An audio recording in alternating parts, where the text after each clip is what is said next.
section as well. If you'd like to address the board directly, we have the ability to promote so that you can speak to the board. We do ask that people try to limit their comments to items that are before the board tonight that will promote you at the appropriate time, and that we ask that you try not to be repetitive. Each member will be limited to 3 minutes per comment. Thank you. I just also want to comment that if a member of the public wishes to read a document into the record, please feel free to do so. So we have 3 major items tonight, 147 South Main, 1 Pleasant Street, which is a continuation, and then 2 additional large house reviews on Windy Hill. So to begin with, Paul Grady, would you please read the document related to 147 South Main? I've got that public hearing has already been open. Yes, this is a continued date. So we're not reading any. Sorry. I see that. Yeah, you're right. I apologize. It's continued from 3:10. So can I get a motion to open the hearing? It's open. Okay. You don't have to have a motion to open the hearing. You just go on to a continued hearing that's scheduled for today. Thank you, Clark. So Lauren, will you call the applicants to the table for discussion? Yes, thank you. The applicants are here. We have John Schiavo, Adam Brodsky, his attorney, and Greg Morse, his engineer. Good evening, Madam Chair. This is Adam Brodsky. Can you hear me? I can. I need to make a disclosure that I'd like to make, if I can, before we start. Go ahead. Go ahead, Tom. I don't recall this being open before, and we've met on this before, but so I don't recall making this statement. But a couple of months ago, Mr. Schiavo was referred to me to represent him with this project. I did not know he was coming to our board. I thought it was just the zoning board, but because I was a member of this board, I declined that representation and I referred him to somebody else. Back in the 80s, at the first place I worked, that law firm represented his family. I met his 2 brothers. I met his parents at the time. I did not meet him at the time. But I want to make that disclosure of contact, and I don't think there's any conflict. I've talked about this with Paris North, our counsel, earlier this week, and she did not think so either. But I think it's necessary that I disclose that Mr. Schiavo did reach out to me a couple of months ago, and that I had this long ago association with his family with a prior law firm. So that's all. That's it.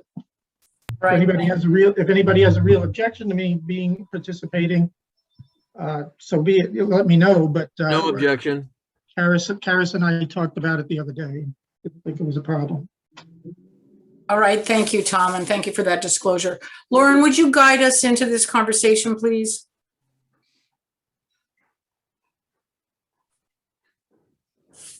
Certainly, Madam Chair. Thank you. So this project is under the planning board review for site plan review. This is a project that's also currently before the zoning board of appeals for their special permit for the use of the site.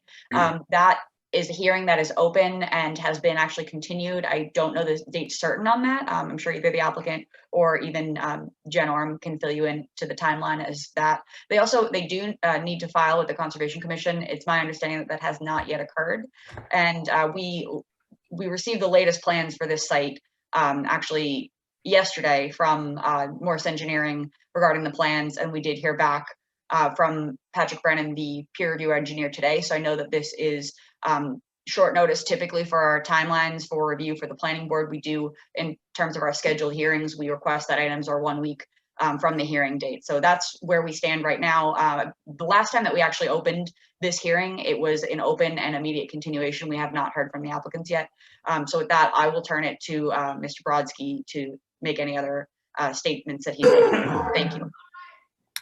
Thank you, Ms. Lynn. Madam Chair, may I speak? You may. Thank you.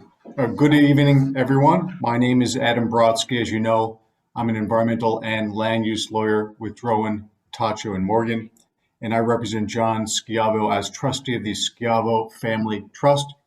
Mr. Schiavo, excuse me, is on the call this evening, as is Greg Morse from Morse Engineering, our registered professional engineer. Excuse me. Dick Rockwood, our architect, is unavailable this evening, but we can plug him into the equation as needed. I'm just going to set the stage and then turn this over to Greg to present the plan. And in fact, as Ms. Lynn said, we have submitted a revised plan set with a revision date of April 5, 2021. You're all familiar with the property, the site of a former auto body repair shop, which also had 2 residential units on the second floor. The structure was destroyed by a fire in 2019 and demolished thereafter. Rather than reconstruct the same building and the same footprint at the front of the site, we're proposing an alternative. The property is located within the Residence A zoning district, as well as several overlay districts. The former building and uses were non-conforming within that district, and we're proposing to construct a new building with the same square footage as the former building, and as I mentioned, move it away from the street towards the back of the site. We're proposing a 2-story structure with 3 retail or miscellaneous business office units on the first floor and 3 residential units on the second floor. We're swapping the non-conforming automotive use for that retail and business on the first floor, and we're continuing the existing, formerly existing non-conforming multifamily use, but instead of having 2 units, we're going to 3 units, but the total square footage of each of those uses is the same. So the same total square footage on the first floor, same square footage on the second floor. Substantially saying there might be small minor modifications. The parking remains non-conforming. We're providing 17 parking spaces, which is less than that required under zoning, which is 33. There will be 6 spaces for the residential units. These are 2-bedroom units, so there'll be 2 parking spaces per unit and 11 spaces, including 1 handicap space for the retail miscellaneous business office use. And as Ms. Lind said, we have an application for special permits pending with the Zoning Board of Appeals. We have our next hearing on that on May 11th. I can speak to the relief being sought. I don't know whether you have an interest in that, but we need obviously relief in order to extend the existing non-conforming uses and non-conforming structure, as well as change the non-conforming use to other non-conforming uses, which we maintain are substantially less impactful to the town. As Greg will show you, we have wetlands nearby, and as Ms. Lynn mentioned, we will need an order of conditions from the Conservation Commission, and Greg will go through this in more detail. The project was submitted for peer review by Amory Engineers, and I believe we have their April 14th letter, which has confirmed that we have addressed all of those outstanding issues. So with that very brief introduction, I'm going to turn over to Greg to review the site plan, please. Let me first let Jen Orem speak. Thank you. Adam, I just wanted to let you know it's May 4th, the hearing for the ZBA. I know there's interested parties here who would want to mark the calendar. Thank you. My mistake. No problem. I would like to make only one other comment, which is that Ms. Lynn began this discussion by indicating that we received information outside of the typical time frame that we expect to have it to review before we hold a public hearing and a public discussion. And so I feel that I would like to have Mr. Brodsky actually give us essentially an outline of what this conversation is going to be about, so I can estimate what kind of time is involved, because several of us have full-time jobs, and being able to read documents within 48 hours or less is really very impossible. So I'll defer to Mr. Morse, but I imagine it's going to take no more than 5 or 10 minutes for him to go through the site plan. It's not a particularly complicated project, but I'll be corrected by Greg with respect to timing. Thank you for that. Good evening. This is Gregory Morse, registered engineer, Morse Engineering. I'll present an overview of the project. The revisions that were submitted were a result of Amory Engineers' peer review, and they were relatively minor with respect to the site layout. They primarily had to do with drainage calculations, but I will run through the entire site right now. If I do a share screen, I'm going to put my site plan up for you to see.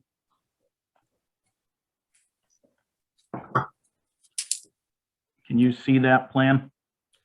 We can. Yes, great, thank you.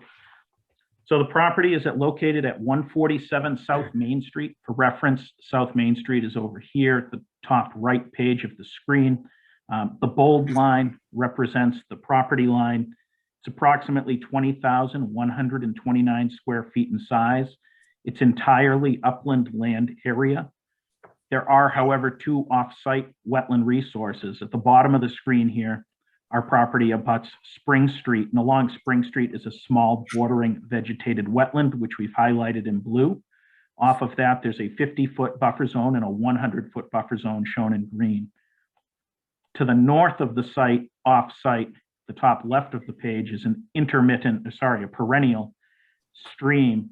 Extending off of that are two resource areas, the 100-foot inner riparian zone, which is this line in purple, in a 200-foot riverfront area, which is this line in purple.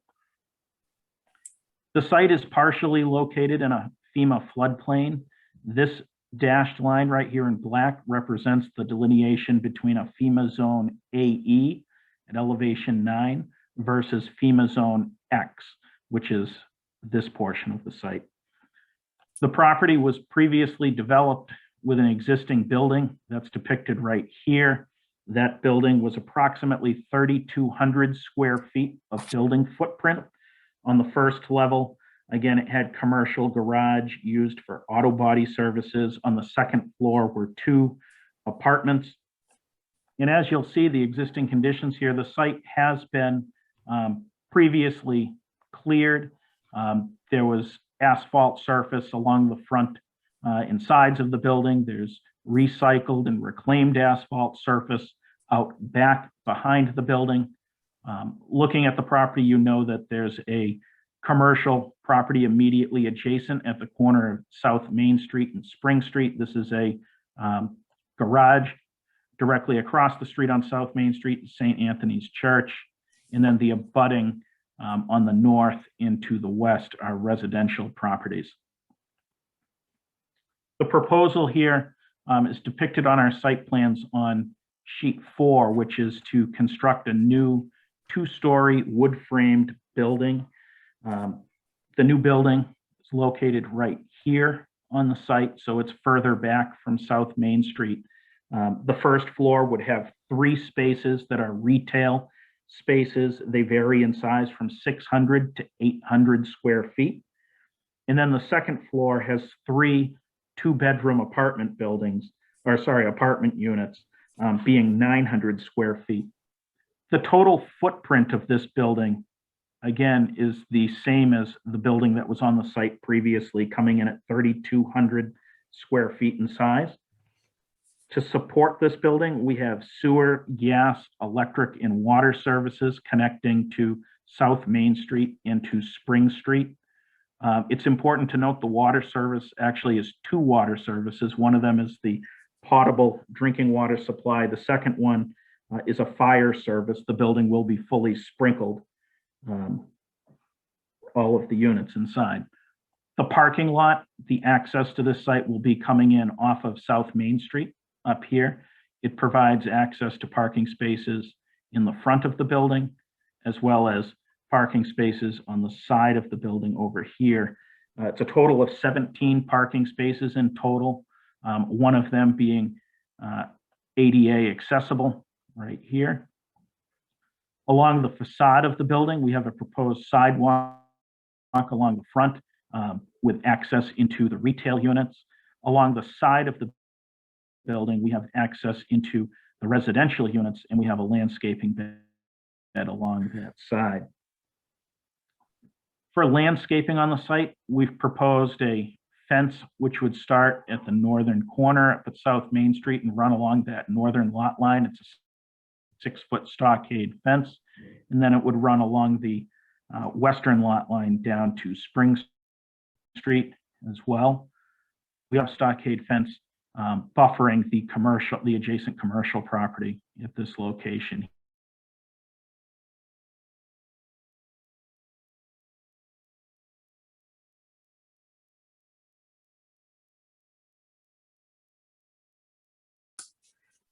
Does that conclude? In addition to that, presentation? Sorry.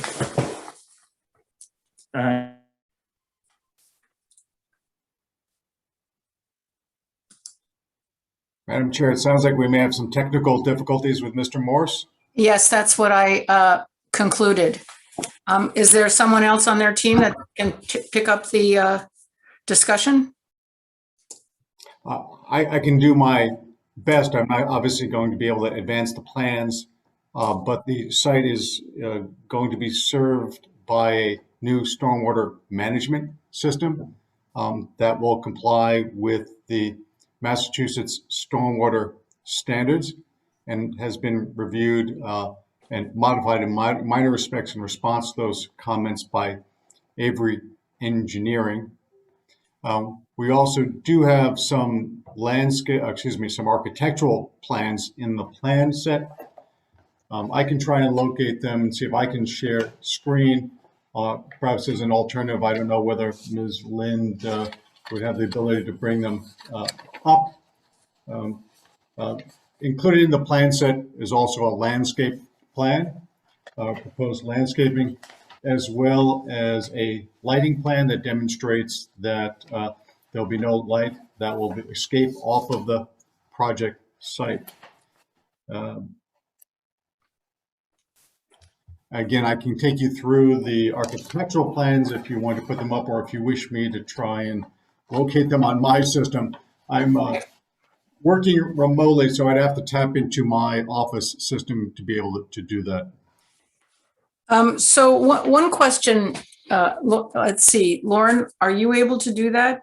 Again, I go back to the point that getting documents late in the beyond the time that we expect them to receive makes it difficult for us to follow through on understanding the project. So recognize that we're all working potentially with limitations. Lauren, can you bring that up? I'm sorry, I don't have access to those. Okay. We're in the same situation. All of us is on our VPN, and if we're on our VPN, it hurts our remote. So that's why we have the applicants, because we don't want to have them rely on us. Okay.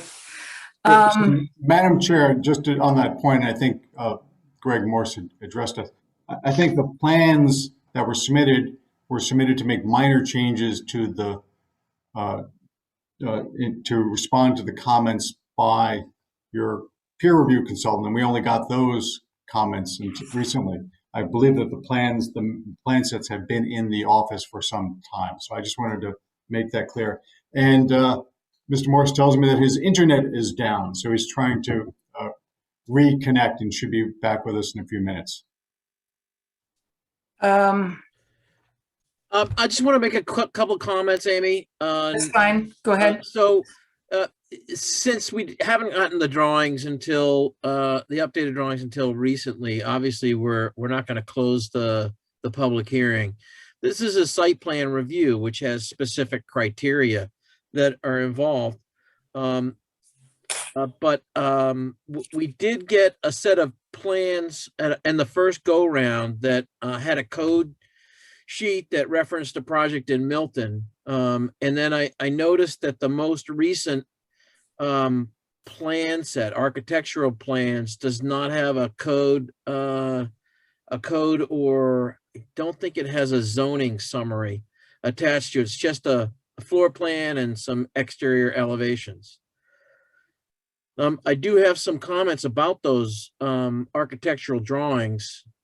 If we've seen them or not, they're general comments. And one, it appears that they were not prepared by a registered architect.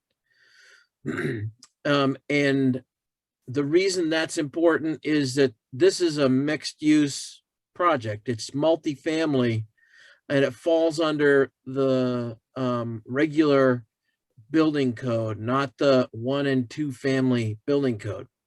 Also falls under the handicap accessibility code. And the plans that were put together don't appear to meet the basic requirements of some of the building code requirements, and handicap accessible requirements for both residential and commercial units. And that's why the code summary is very important.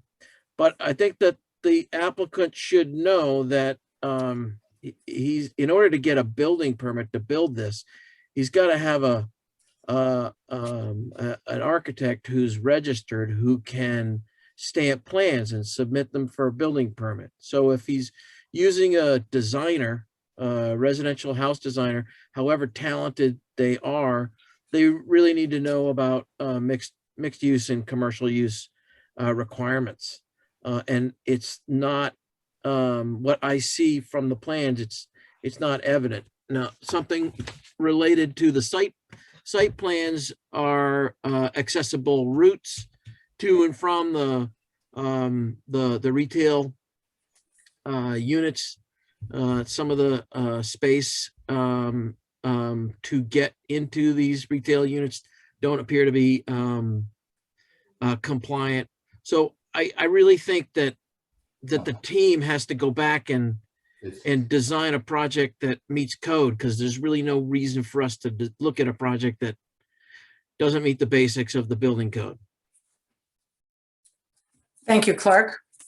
Would you, Mr. Brodsky, like to respond? Oh, as I mentioned, Madam Chair, that Dick Rockwood, our architect, was not available this evening, so I'm at a loss. I've lost both my professional engineer and apparently also Mr. Schiavo. So we must be having some internet problems on the South Shore. So you're just stuck with me for the moment. I Okay, think so, if there are general comments, they could be taken. If they're public comments, they could be taken, and then we should continue this hearing as quick as possible. right, thank you, Clark. And in order to do that, what I'd like to do is to ask Lauren to see whether or not there's any members of the audience that would like to comment or read anything into the record. Thank you, Madam Chair. I'm going to repeat the same message because there's several other people who have joined us since I've made this announcement last. And that is, if you'd like to address the board, please input your name and address into the question and answer section. We can either input questions, or if you'd like to address the board, please note that, and we have the ability to promote you so you can speak to the board. Please try not to be repetitive and repeat topics that have already been mentioned. Stick to the applications before the board at the appropriate time, and all spoken comments will be limited to 3 minutes each. I see one person raising their hand. If you could just give us your name and address, please, for the record. That's the policy that we have to take to allow public comment.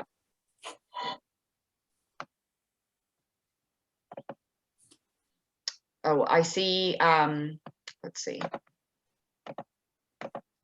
They should be able to address us now.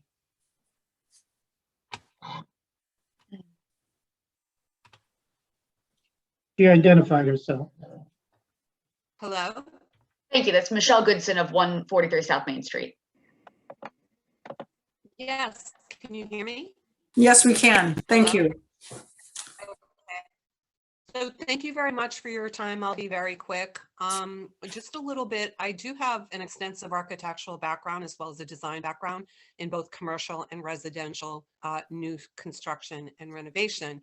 I live 4 feet from this property line, and I will tell you that I've reviewed the plans, and they're grossly overstated for the use of this lot. There are not only water and drainage concerns, but there are building footprint concerns. I've been in the building. I'm familiar with this building over 30 years, and I've lived next door for the past 4 years. The units that they speak of that were on top of this building were shelter at best. It was one large room, which somebody put an OSB wall in the middle and threw some plaster on it. And the 2 studios that they refer as residential units were 11 by 18, and they literally had a makeshift kitchen and a corner makeshift bathroom in it. And we are 2 studio units. So how they're proposing 3 2-bedroom units on top of this structure is beyond me.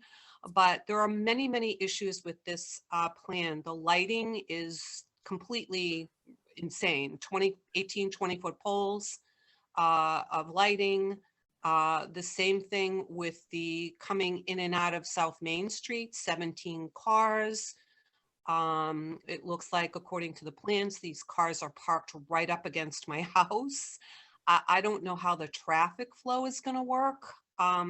There's just so much wrong with the way this has been designed for this site plan, and I just would like everyone on the board to consider that.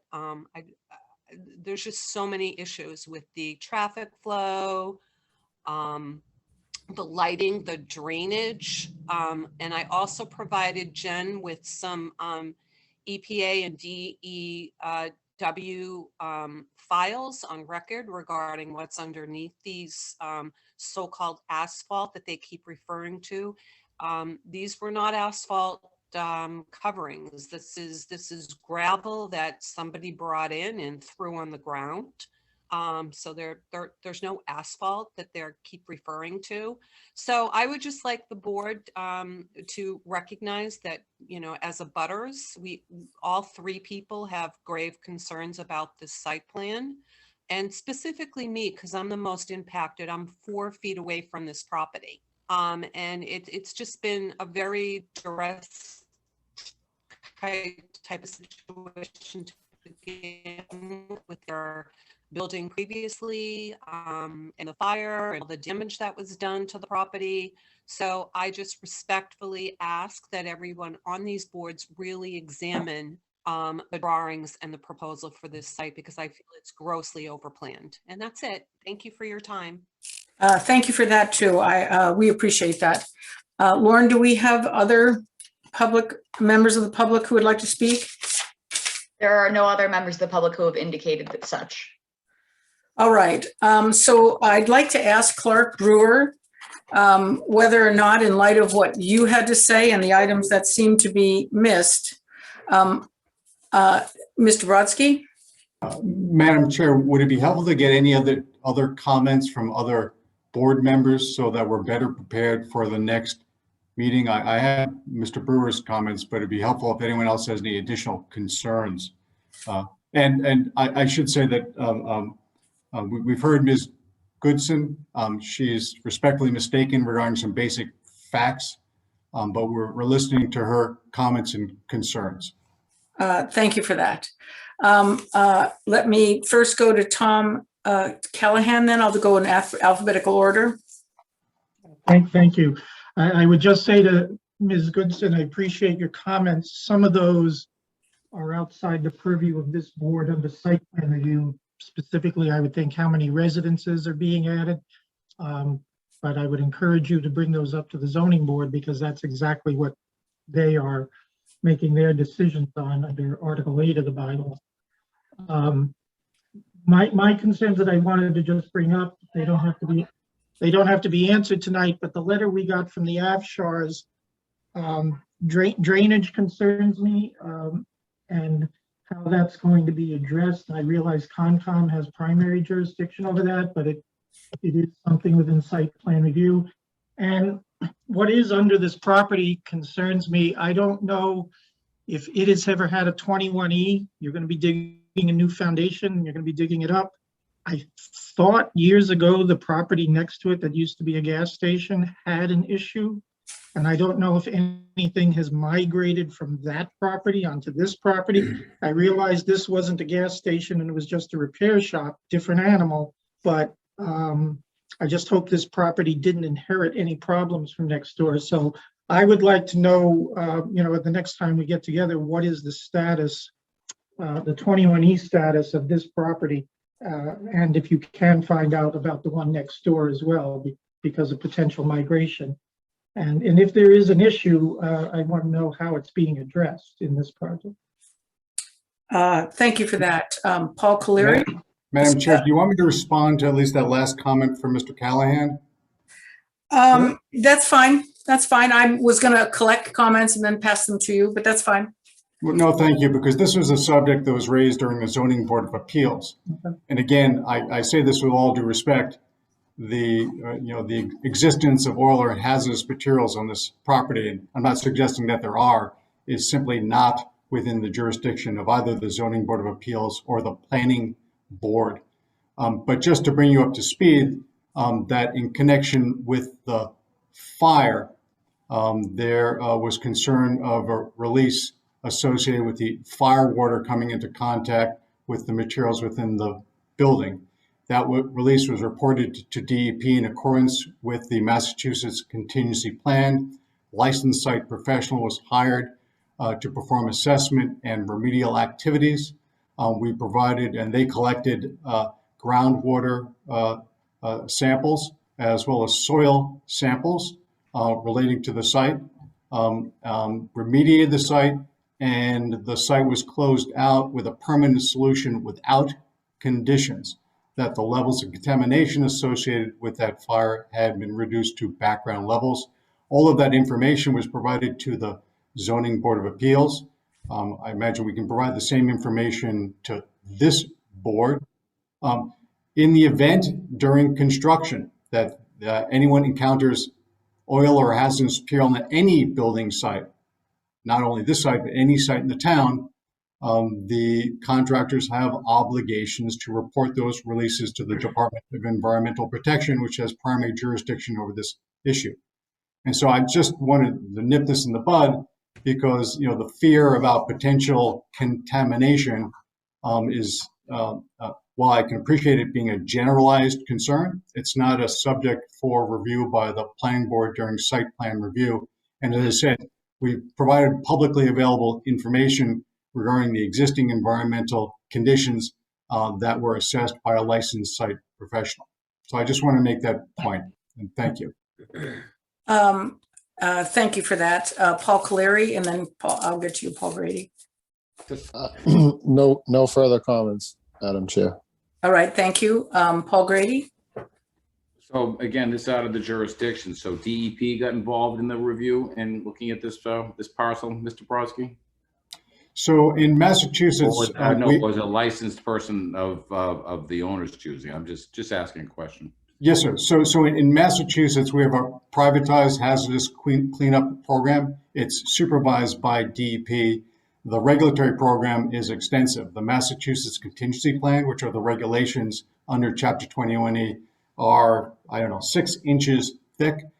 So you're required to report certain releases to DEP. DEP issues a notice of responsibility and a tracking number. The property owner or the responsible party is obligated to hire a licensed site professional, which is a licensed environmental engineer that's qualified actually by the Commonwealth of Massachusetts to conduct assessments and remediations. And so Mr. Schiavo hired Stantec, which is a well-known environmental services firm here on the South Shore. They performed an extensive assessment in compliance with the MCP. They performed some remedial activities because there were some oil and hazardous materials, and they remediated the site. So that was all removed, and the site reduced to background. That's detailed in reports that we presented to the Zoning Board of Appeals. Those are readily available to any parties. You can go onto the DEP website and look at them yourself. And so that's a long-winded answer to your question that, yes, the site has been assessed and remediated by licensed site professionals in accordance with state law. And just a second concern, then I'll leave it, something you might want to think about. It looks to me, I'm familiar with that lot, that you're taking a lot of permeable space and making it non-permeable. Just throwing that out there. It's a big parking lot and you're moving the building back. We're actually not. If you want to get into the site plan, we're actually reducing impervious out there. And Greg Morris can speak to this because much of the pavement is porous pavement that's being proposed. And at the rear of the site is existing. It's not gravel. It's actually a crushed asphalt surface that was used at the rear of the site, which is presently impervious, but Greg can speak to those calculations and I can't. And Greg is back. All right, I'd like to continue with the planning board members. And I think it is interesting to note that there was information that would make it much easier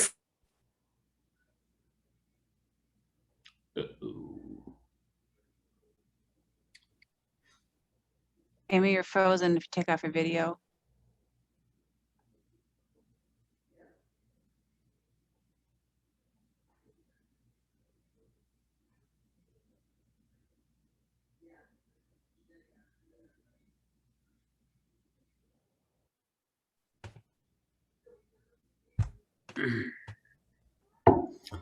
What happens when you lose the chair?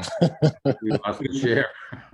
It appears we have generalized internet problems today on the South Shore.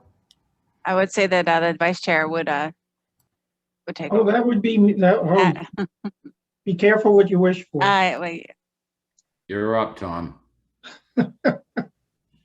All right, well then, Amy was gonna continue with board comments. Eric, do you have anything you'd like to say? I don't have anything to add at this time. All right, then, Greg, if you got interrupted, if you want to continue with anything, and we started a few questions that you may have heard that you might want to address, but meanwhile, I'm looking at the DEP site if anybody's interested, so. Sure, thank you, and I apologize for my internet issues. The benefit of having an office a mile down the street from your house came in handy tonight. I was just about wrapped up with my initial presentation, but the comment that I just heard was with respect to drainage concerns on the site as well as impervious lot coverage. The parking lot that we're proposing at this site is actually a pervious asphalt. It's not a standard asphalt, but it's a pervious asphalt, meaning it allows water to run through it. And then underneath the parking lot itself is a series of crushed stone, which allow that water to be stored and infiltrated back into the ground. So the lot actually has, I believe, a reduction in impervious lot coverage than what existed out there. Secondly, regarding the drainage, at the back of the parking lot, we've proposed dry wells, which will capture the runoff coming off of the roof through a roof gutter system and direct water into subsurface dry wells at the back corner of the lot, as well as a portion of the building is directed to a rain garden, which is a vegetated surface on the at the corner of the parking lot, again, to allow infiltration. So that's fully documented in the stormwater report that we submitted, which was peer reviewed by Amory. And I believe that they were in concurrence with the calculations that we're actually reducing the rates in the volumes of runoff for the site. Is there risk to the Goodson and Afshar properties? No. Is there any type of interceptor system being proposed at the property lines? Like an interceptor trying to intercept surface water that may be contaminated with gasoline from parked cars? No, so we did not do a groundwater analysis at the site. We're focused strictly on stormwater from a rainfall event, surface water flows. So surface water flows are captured and contained and treated on the site appropriately. The groundwater issues, I would defer to a licensed site professional in that case. Hey, do we have someone from Amory Engineers to review their comments? I know we just got them, but it wouldn't hurt to have them present their comments to the board as a final part of this hearing tonight. Jen Oram? so we do have Amory. We did not have them present this evening because of getting the information so late, but we can have them do that at the next when you continue. Okay. All right, then, does anybody else from the public or present in the meeting, the applicant, board, have anything else to add at this time or ask? Nope. Nobody? All right, then I Motion to guess, continue? yeah, I'll take a motion to continue. Lauren and Jen, if you could provide us with a date and a definite time for that. That would be May 12th at 7 PM. Is that So accept- amended. Mr. Brodsky, is that going to work for your client? Yes, Mr. Callahan. All All right, then, Clark, you made a motion to continue to May, what was it, 12th at 7 PM? That's right. Anybody second? Second, Thank you. All right, roll call. Clark, Clark Brewer, aye. myself, aye.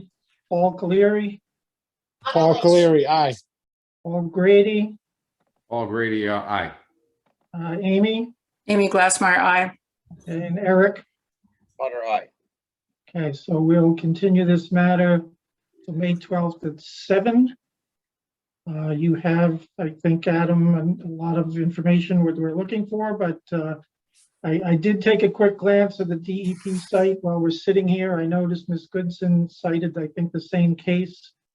It looks like the neighboring property was addressed by DEP in 2006, and this one in 2020. It does state a completion date, but I think if you wouldn't mind submitting what you did to the zoning board regarding the environmental issues, that would be very helpful. We're happy to do so, Mr. Callahan, and thank you everyone for your time this evening. All right, thank you. And with that, I'm going to give it back to our esteemed chair, who is back online. For how long, I don't know, but thank you very much. And thank you very much for the application conversations this evening on 147 South Main.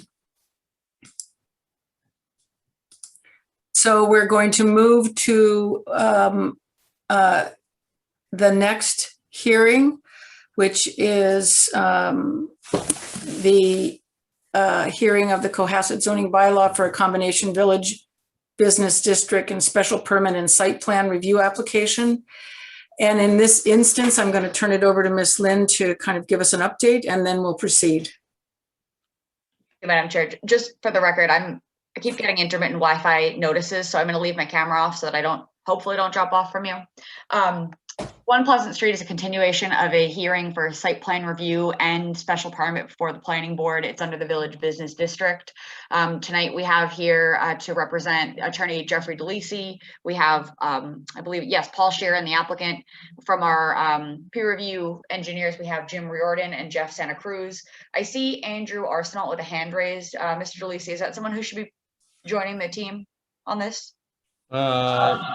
Yeah, we have Andy Arsenault from Yes. Vanessa Associates, so that would be him, yes. Thank you. He will be joining us now. Okay, and then we also have Greg Morse as well, and Paul Sheeran, who's the applicant. Great, thank you. All right, who will be speaking for the applicant starting, please? When you ask an open-ended question like that, it's gonna be the lawyer, no doubt. Okay, well then Paul pick somebody else if that's the case. Just a minute, let me ask Paul Grady. Amy, before you do that, remember, I'm recused from this case, this hearing. All right, thank you for that. All right, well, now that you put me on the spot, do I pick somebody else, or are you the person that's supposed to speak? Why don't I do a brief recap, and then I'll move it off to our representatives for the more professional expertise. All right, thank you. Okay, great. So, Madam Chair, members of the board, Jeff DeLisi from Warrenberger, DeLisi and Harris. As we indicated, Paul Sheeran Jr., who is the applicant, is with us, along with Greg Morris, our site engineer, Jamie Kelleher, I believe, although I don't see him on here, perhaps from Axiom Architects, and Andy Arsenault from Van Ness Associates. Our last hearing was February 24th. To recap, the property is located in the village. Yeah. Yeah, if you want to listen. Oh, I'm sorry, I didn't understand that if it was directed to me, but can you hear me? I believe that was someone who was unmuted on accident. Okay, no worries. Property is located Village Business Zoning District. The lot complies with all area, width, frontage, lot coverage, dimensional requirements. The building predates zoning and subdivision control. It complies with all, the building on the property complies with all yard setbacks. It has a footprint of a little more than 8,000 square feet, and a portion of which is 3 stories in height. There's currently a mixed use of retail, office, and restaurant space and 4 parking spaces on the site.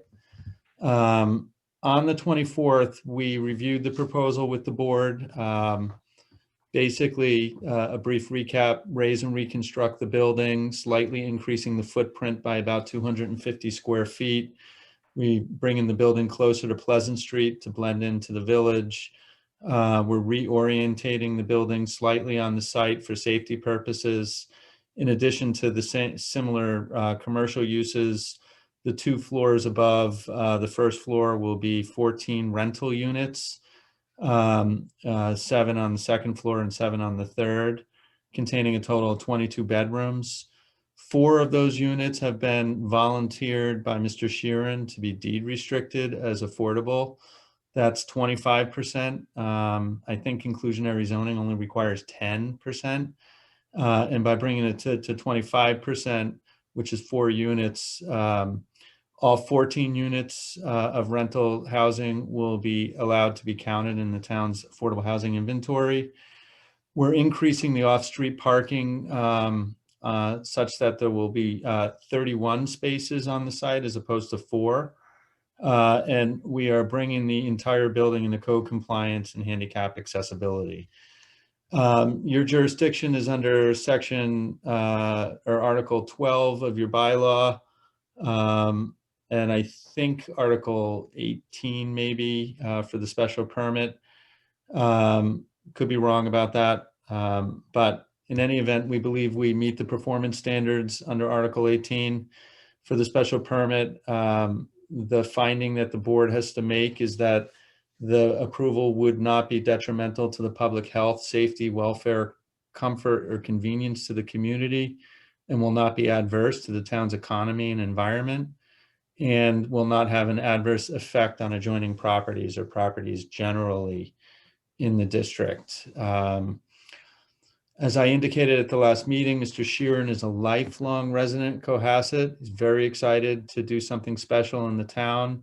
There have been a significant number of letters of support, I believe, for this project that have been submitted, notably the Chamber of Commerce. Recently, last week, we met with our entire team, met with the building inspector, Lauren, and the town's peer review consultants to go over some of the loose ends. We believe that at this point, we are ripe for the hearing to be closed, and we're asking the board tonight to close the hearing on the condition that if there are any remaining straggling issues, that they probably could just be conditioned as approval. And Greg Morris is going to review some of our recent revisions to the site plan. But since our hearing, just kind of a recap of the highlights. We revised the plan to create parking spaces in the narrow portion of the lot, which would be dedicated to residential rental units. And it would allow a dedicated entrance from Smith Place to access those spaces, which theoretically addresses some of any lingering traffic issues that might exist. We added a landscape plan from Amy Martin, who's a local landscape designer, which includes vegetative buffering. We've addressed some safety issues, fire department, truck issues, and our building now has a utility plan, and some architectural information was also sent in. So with that as a recap, I'll ask Greg to review the changes or the differences from the last hearing, if you would, Greg. Just a minute. Before Mr. Morris speaks, I'd like to ask Lauren Lynn if there's anything that you would like to state or discuss at the beginning of this discussion. I don't have anything to add. I would suggest, just that we allow our peer reviewers to speak before we turn it to member comments. That's what I would like to suggest. All right, thank you. Thanks. Thank you. This is Greg Morse with Morse Engineering. I'm going to do a share screen and put our site plan up. Wait a minute. I thought we were going to hear from our peer review. No, we want to hear from the applicant on updated stuff first. Okay. They're essentially making a presentation of the latest information. I understand that. That's not what Lauren said. So let's proceed. Okay, so this is Greg Morse, registered engineer, Morse Engineering. Putting up on the screen here, sheet 5 of our most current plan set to kind of recap the revisions that we've made since the last submission. Familiarizing you with the site, Smith Place is at the top left of the screen over here. Pleasant Street is at the bottom right-hand side. This is the MBTA Greenbush Railroad line right here. Our proposed building is this black outline right here. And our property is the bold black line that comes all the way back here to Smith Place. Since the last meeting, the revisions that we primarily made were with response to the Weston and Sampson initial peer review. And what we did is we added some additional notations regarding a transformer pad. This is where the electric would be sited in the front right corner of the site, that we would add bollards and protective equipment around it as necessary. Secondly, this corridor here between the building and the Greenbush line, we took a look at that for utilization of space. And what we've done is we've identified on the site plan that this would be a one-way access into the site, so that you would go around the back of the building and be able to come back out onto Pleasant Street. On this side of the building, we do have 3 parallel parking spaces at this location, directly adjacent to the building facade. This side of the building we analyzed with respect to the town of Cohasset fire truck turning templates. We provided a analysis showing that the fire truck can go all the way around the building without repositioning or putting into reverse. They can drive all the way around without impact to the transformer pad, the parking spaces, or the dumpster, which has been located to this back corner of the property. Notably, our largest change since the last submission is inclusion of these 7 parking spaces right here and an entrance off of Smith Place. This would be a one-way access in, and these spaces here would be specifically reserved for the residential units in the building.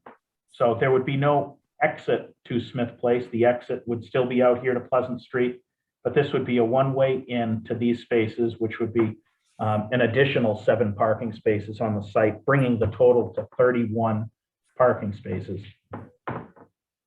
We had a landscape architect, Amy Martin, prepare a landscape plan. And that's what you see here overlaid over my site plan, calling out the plantings. What you'll see is you'll see a variety of trees to create a buffer between this property and the adjacent parking lot.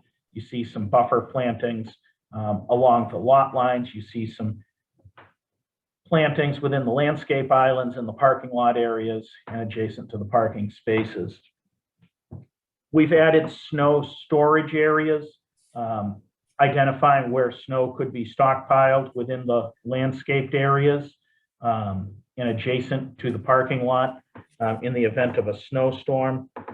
We've identified that snow would not be stored on the northern side of the property here. We've added signage to the site, specifically signage along this retaining wall with the Greenbush line saying no storage zone. That's to prevent the piling up of snow, which would impact one-way traffic or potentially the fire truck from going around the building.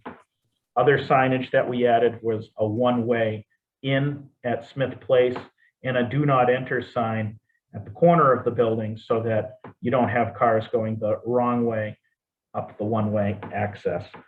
I'll leave this plan up on the screen for now, but that concludes primarily the revisions that we made. There were some drainage calculations, some pipe sizing and materials that we updated in the calculations and details. But for the overall site, those are the revisions that were made. All right, thank you. Is that the end of your presentation? Yes. All right, thank you. Then I'd like to turn to our peer reviews. Thank you, Madam Chair. I have a brief presentation to share as well.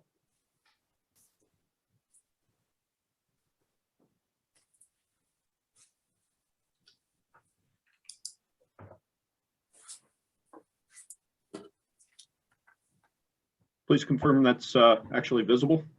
We can see that. Okay, great. Thank you very much.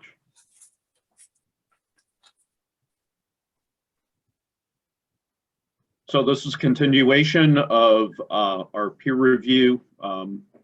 We've done peer review, a couple of, at least 2 other peer reviews. We're in the process of reviewing materials that were submitted to us recently. Of course, this continues to be at the One Pleasant Street site.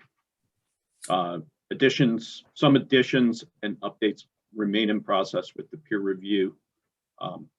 And we'll continue to indicate those in the written peer review that we provide in a way that shows the date that peer reviews were completed.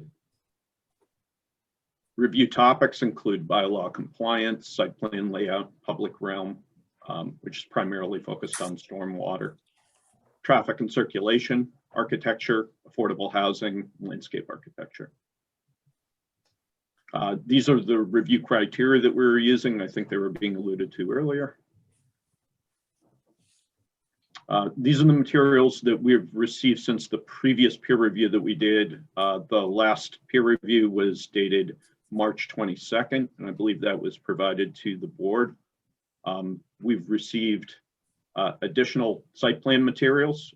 We received a site plan on March 31st and again on April 4th. Summary of the revisions came on April 9th as well. I'm sorry, I said April 4th before, I meant April 9th. Traffic and circulation. So we had a response to comments that we received on March 25th. Fire truck turning radius on April 8th.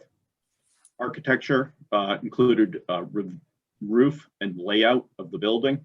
Those were received on the 7th and the 8th. And landscape architecture plans, which were received on the 1st. We're also conducting a wetlands review. This is on behalf primarily of the Conservation Commission, but I just want to make you aware that we did a field review on April 2nd, and that is in process as well. Stormwater. So the focus of our review has been on erosion controls, roof runoff, operation and maintenance plan, catch basins, drainage piping, the infiltration system, the storm scepter treatment system, and utilities. Again, we received information pretty much on all of these topics. I think there were still some erosion topics that, that we may not have received information on. And these are currently under review, but we think we have most, if not all, the material that we requested regarding stormwater. Constructability. So this included the transformer pad, concrete dumpster pad, and pavement thickness. So we agree that protection for the transformer pad is being shown. Our understanding is that the approximate size of the transformer will also be included because, and that's important because it affects access for the fire truck and potentially the trash truck as well. These other items we have materials on, and they're currently under review. So traffic and circulation. Of course, tonight I have with me Jeff Santa Cruz. He can add to this if he would like, but generally speaking, we received information on the parking requirements that include correcting parking space calculations, inconsistencies between the site plan and the traffic impact assessment, and response to trip generation questions being inadequate previously. Also, fire truck access, templates for the fire trucks were provided. We'd request that the fire chief take a look at those too. We believe that the turning radius for the fire truck, while it appears like it may be able to make it through the site, it is pretty tight, and we want to make sure that the fire chief is comfortable with this. For the dumpster, we continue to request the trash truck template. That still needs to be provided. Stopping site distance, so clarifying the driveway access. We believe that is that needs to be clarified for gated access. And then providing landscaping for the other vertical elements in the site plans, making sure that there's appropriate site distance maintained. There was clarification about the removal of some of the vegetation at the site, and we appreciate that. We understand that there is information that's being provided about the height of the planters and the plants that will be in those. We haven't received that yet.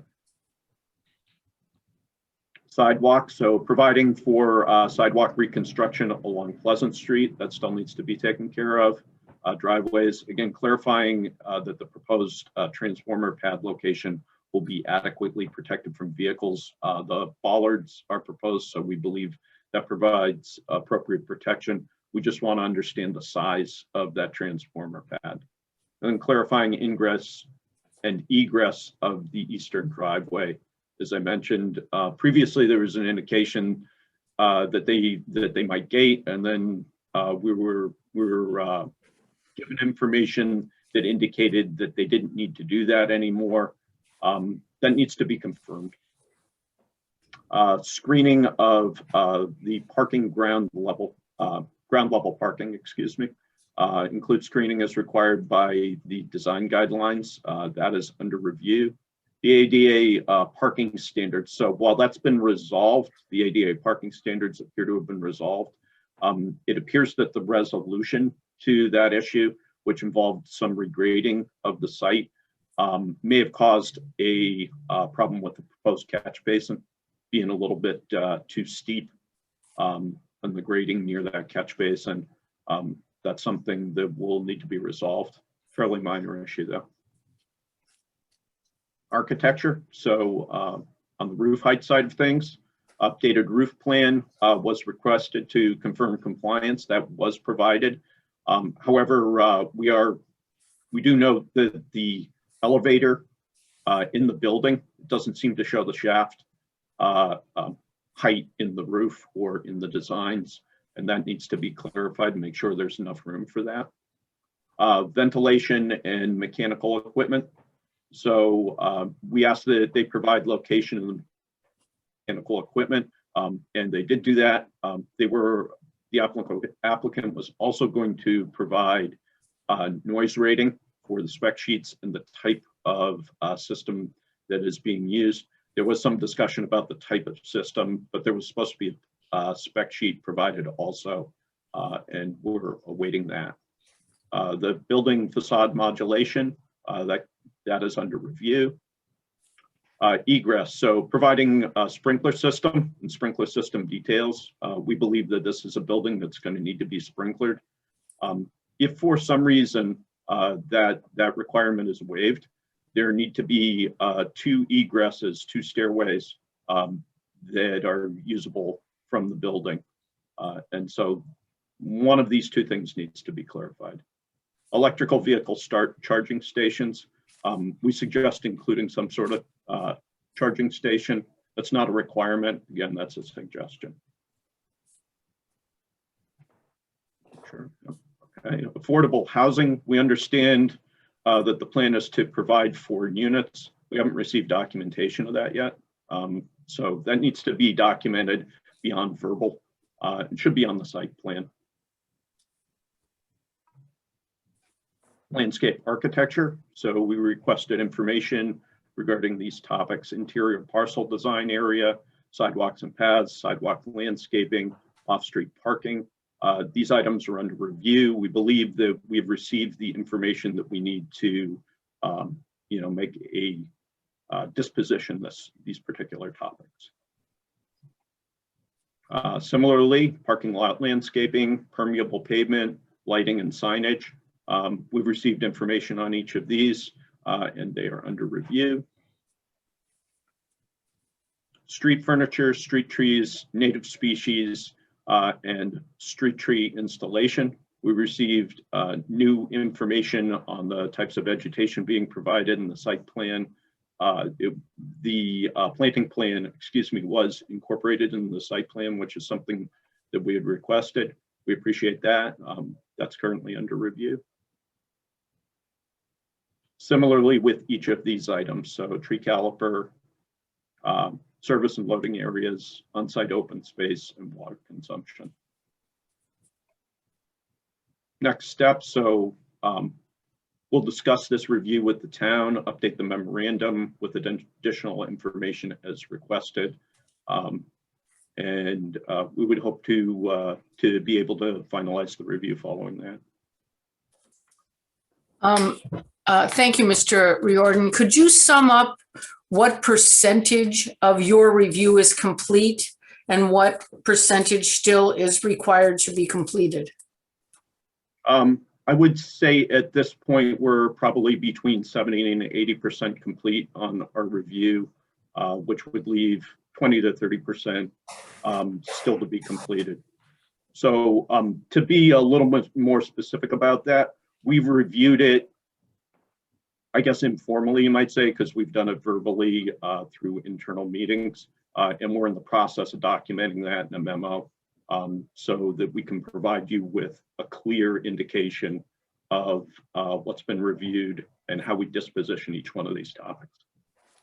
So when you do that, will you also give us a determination of what still is left to be done and give us some idea of what the length of time might be for that kind of work to be completed, and any other ancillary materials that you may need in order to complete that part of the review?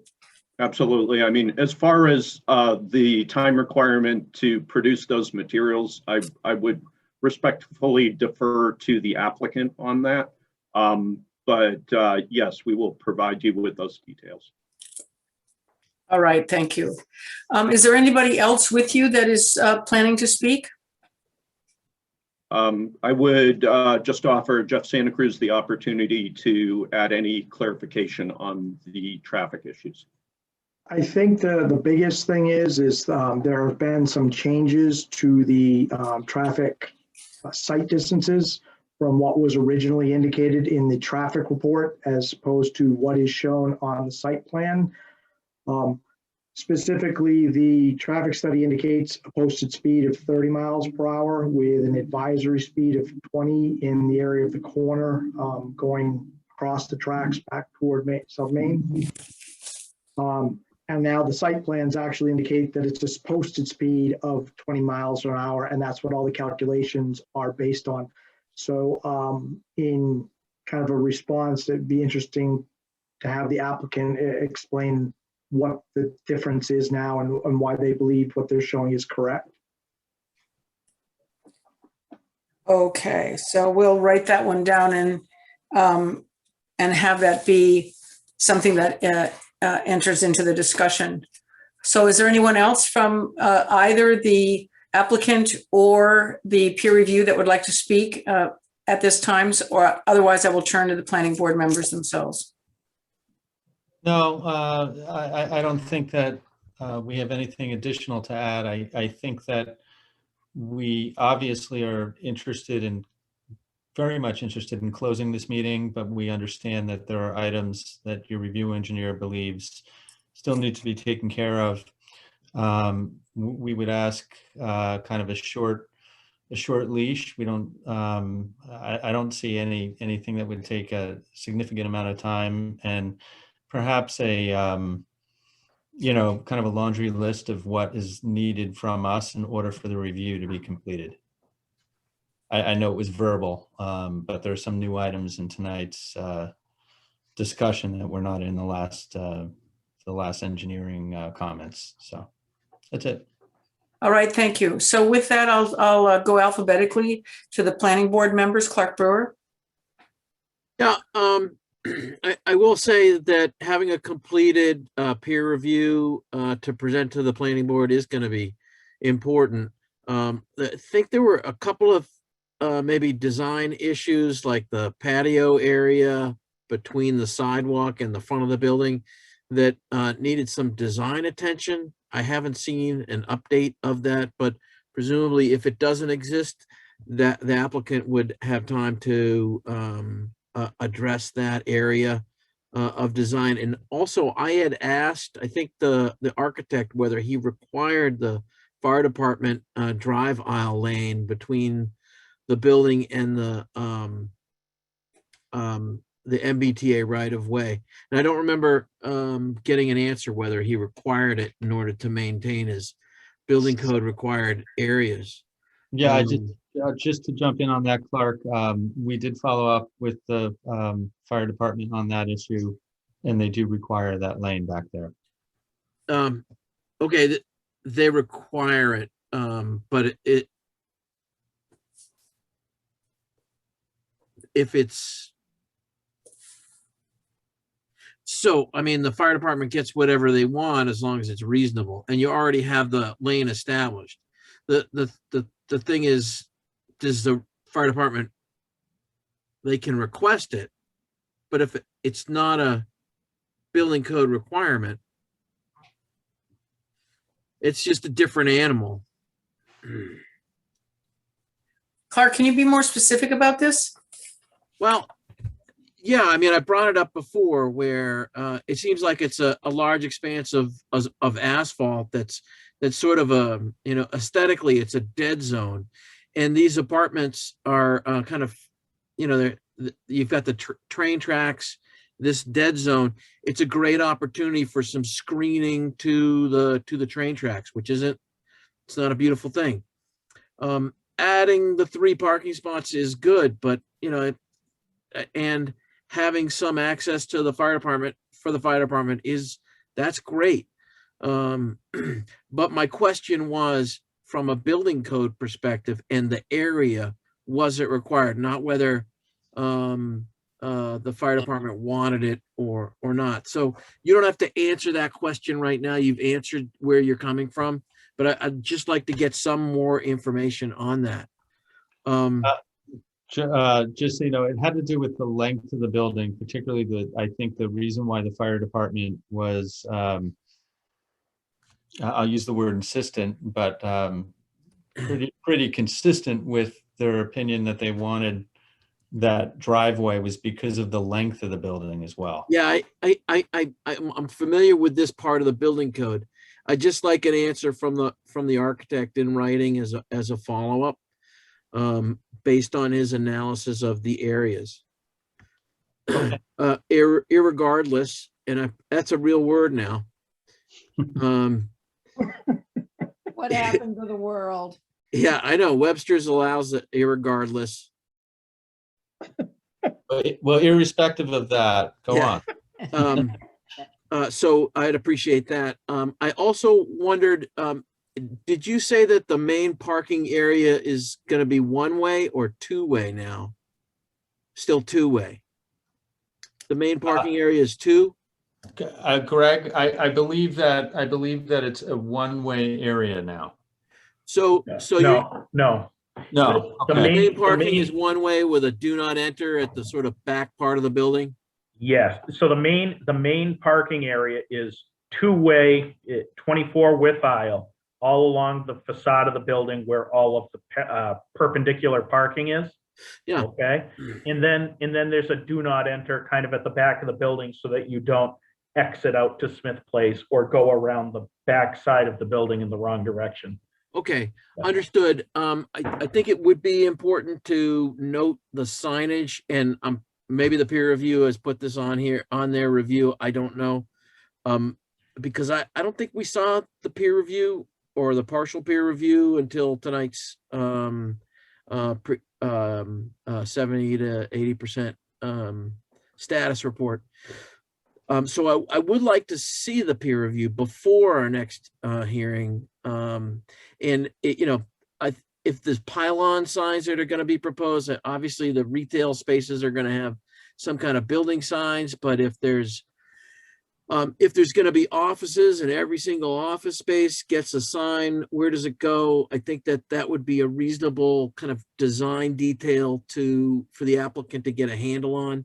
Generally, I'd say, this is great. I love this project. It's exactly what we had envisioned as a part of changing the village bylaw, a real mixed use project. and adding a 25% affordable component is icing on the cake. I will say, and very much appreciated. I think that should help speed things along, Mr. DeLisi, in terms of our review and finally wrapping this up. It may make sense to discuss getting a housing consultant to aid the applicant in getting all the I's dotted and T's crossed for the local action unit and DHCD review and approval. So those are the only main comments I had. The plan still has MBTA for the town parking lot.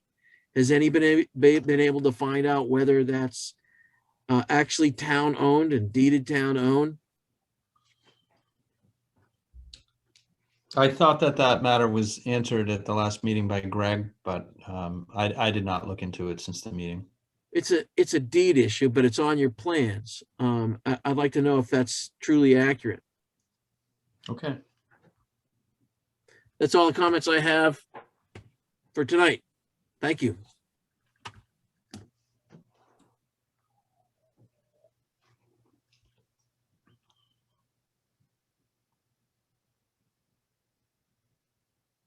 Amy, you're muted. Sorry, Tom Callahan. Thank you. Again, I'm also, generally favorably disposed to this because this is exactly what the village zoning intended to do. And I do appreciate the added affordable units. My concern is this new access from Smith Place and the new parking. Tom, can you turn off your video? Why? Because you're breaking up. Oh, geez. All right, my notes from February said that you originally proposed 21 parking spaces and you only needed 14. And so I'm just curious as to why these 7 spaces and this access to Smith Place is felt to be necessary and is being done. Well, that was, I thought it was a discussion item at the last meeting that one of the members of the commission might have mentioned that it would be nice to have kind of a dedicated area for the residential units, especially being that even though your bylaw does not require parking for the first floor at all in this zoning district, it obviously people are going to pull in and park. And so we felt that that was a good comment. It was an amenity that Mr. Sheeran thought would be helpful to persons who are going to be there. And also it was something that we could do with that dead space that that was useful for this site. I don't think that you can have enough parking on a site like this, even though we're in the village, well, because we're in the village. When the village is bustling, I've found myself driving around quite a bit looking for spaces. So it really was an amenity that we thought we would provide, and also having those parallel spaces behind the building in the event that there are any accessibility issues for persons that live there was something that we thought was helpful as well. So it really, we thought we were being responsive. And well, yeah, you may have been responsive to one member, and now you're going to hear from another member who I have a problem with more blacktop and it's slavish adherence to the automobile than maybe just making it green space. And I'm worried about what the unintended consequences of opening up Smith Place. I know in February we also discussed having a barrier that just the fire department would have access to. Who knows what else might come off Smith Place, or even just the residents of this place, residents of Smith Place using it as a shortcut, to save the few hundred feet, even less than 100 feet that they make with a shortcut, or the residents in 7 spaces going out the back way despite the one-way signs. That wouldn't be welcome, I'm sure, on Smith Place. I appreciate what you said, but you were over your parking requirements to begin with, and I just don't understand the need to add it. And, so I'm a little concerned about that. Otherwise, I have no major issues with the project. One of the other, I'm sorry. No, that's all right. Not that I do. Again, I think we need to hear from our peer review and have all of their comments in before we finalize this. One of the other reasons why the spaces were added was to help kind of alleviate any concern that the board had about queuing of cars on Pleasant Street, by sending cars around to Smith Place in a one-way residential only situation. The trip generations that are created by that are not noticeable at all from the standpoint of our traffic consultants. So it seemed to be kind of a good net win all the way around. And I believe now that the applicant would like to see that extra parking.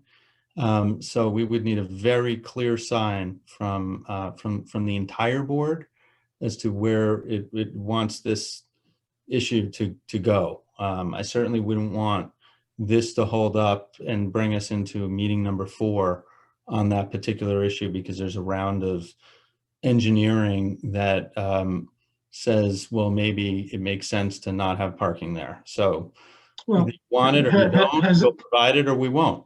Has additional traffic data been generated regarding this?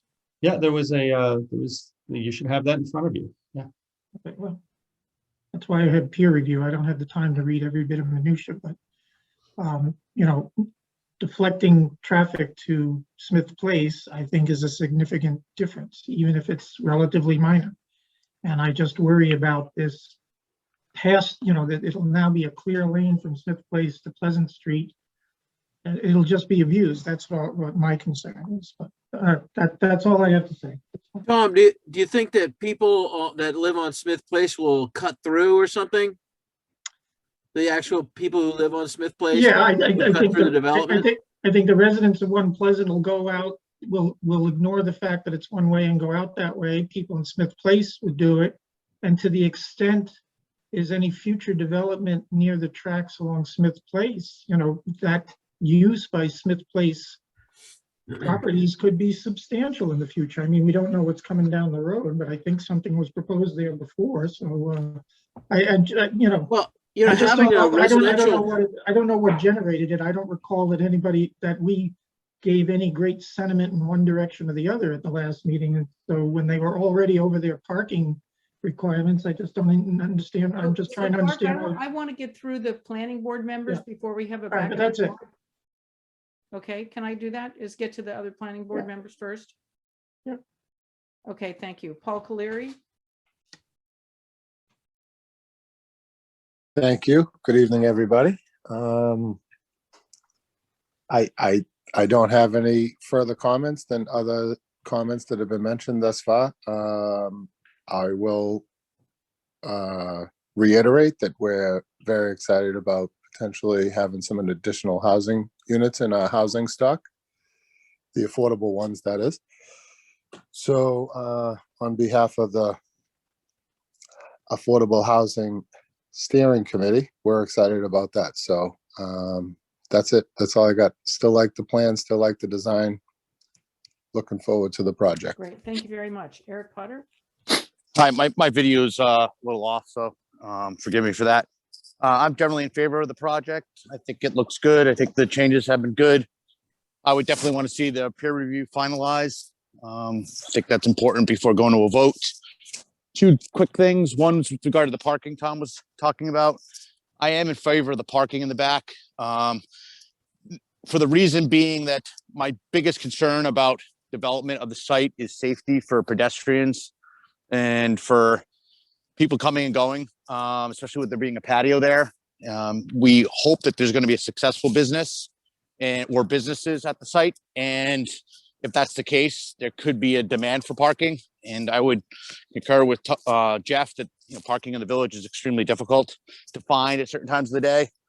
So with the pedestrians walking in the area, kids, families, I wouldn't want there to be any sort of additional strain on Pleasant that could create a more dangerous situation. So that's really my rationale for wanting a little bit more parking if it's possible. Even if it does put a little bit of a strain on Smith Place. The other quick design consideration would be, I know that peer review had discussed sidewalks. Again, living in the area, working in the area, and knowing the high pedestrian use, especially with the patio being there. I was wondering if there's been any consideration, with that sidewalk, if there's any sort of chance there could be, a decorative guardrail or protection, with regards to, people coming and going, especially with that patio right there. I do know that the area is becoming more developed, and if there's any way to protect, pedestrians, people on that patio, with the increased traffic and increased use, and it's, that's a possibility. That'd be something I'd like to consider. But other than that, everything's looking good, and that'll be all my comments. Thank you for that. I'd like to just make a couple of comments. The first is about the parking in the back, and I'm wondering how wide that essentially, it could be called a driveway, it can be called a roadbed, but how wide is that? And to what extent, if somebody was to be a bad parker in one of those 3 spots, would it be difficult for a fire engine in an emergency to get through?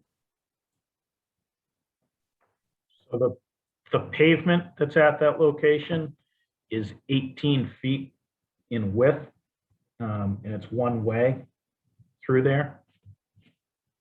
Okay, so how wide is a fire truck? No more than 10 feet in width. Okay, and how wide is a car? 8 feet or less. I was going to say it was more like 5, but if you would put 5 together with what you said the fire truck was, you can see that having that parking there and somebody being parked in a poor way would potentially create a problem. So I would like to see that be described and designed in such a way so that it is not likely to have that situation unfold. Am I being clear about what I'm saying? It just seems incredibly narrow to me. And if you take a big fire truck down there and you have if you have SUVs parked in those parking spaces, which are abnormally large vehicles, then you're going to have 2 vehicles that are very large trying to fit through a small space. And if somebody parks poorly, then they could have a tail light out or something like that. And that could actually constrain the fire truck from getting through that spot. And if the fire truck is supposed to use that as its entryway to the development, then we have to think about whether or not that's wide enough for those 3 parking spaces. So that's the first thing. The second thing is the actual turn radius going into that back roadway or streetway. What is the exact angle of the turn on both directions? So the first, I can imagine going northeast, that the turning is got some space for people to turn out and then into that parking lot. But if you're coming over the railroad tracks, isn't that going to be pretty tight to make the turn?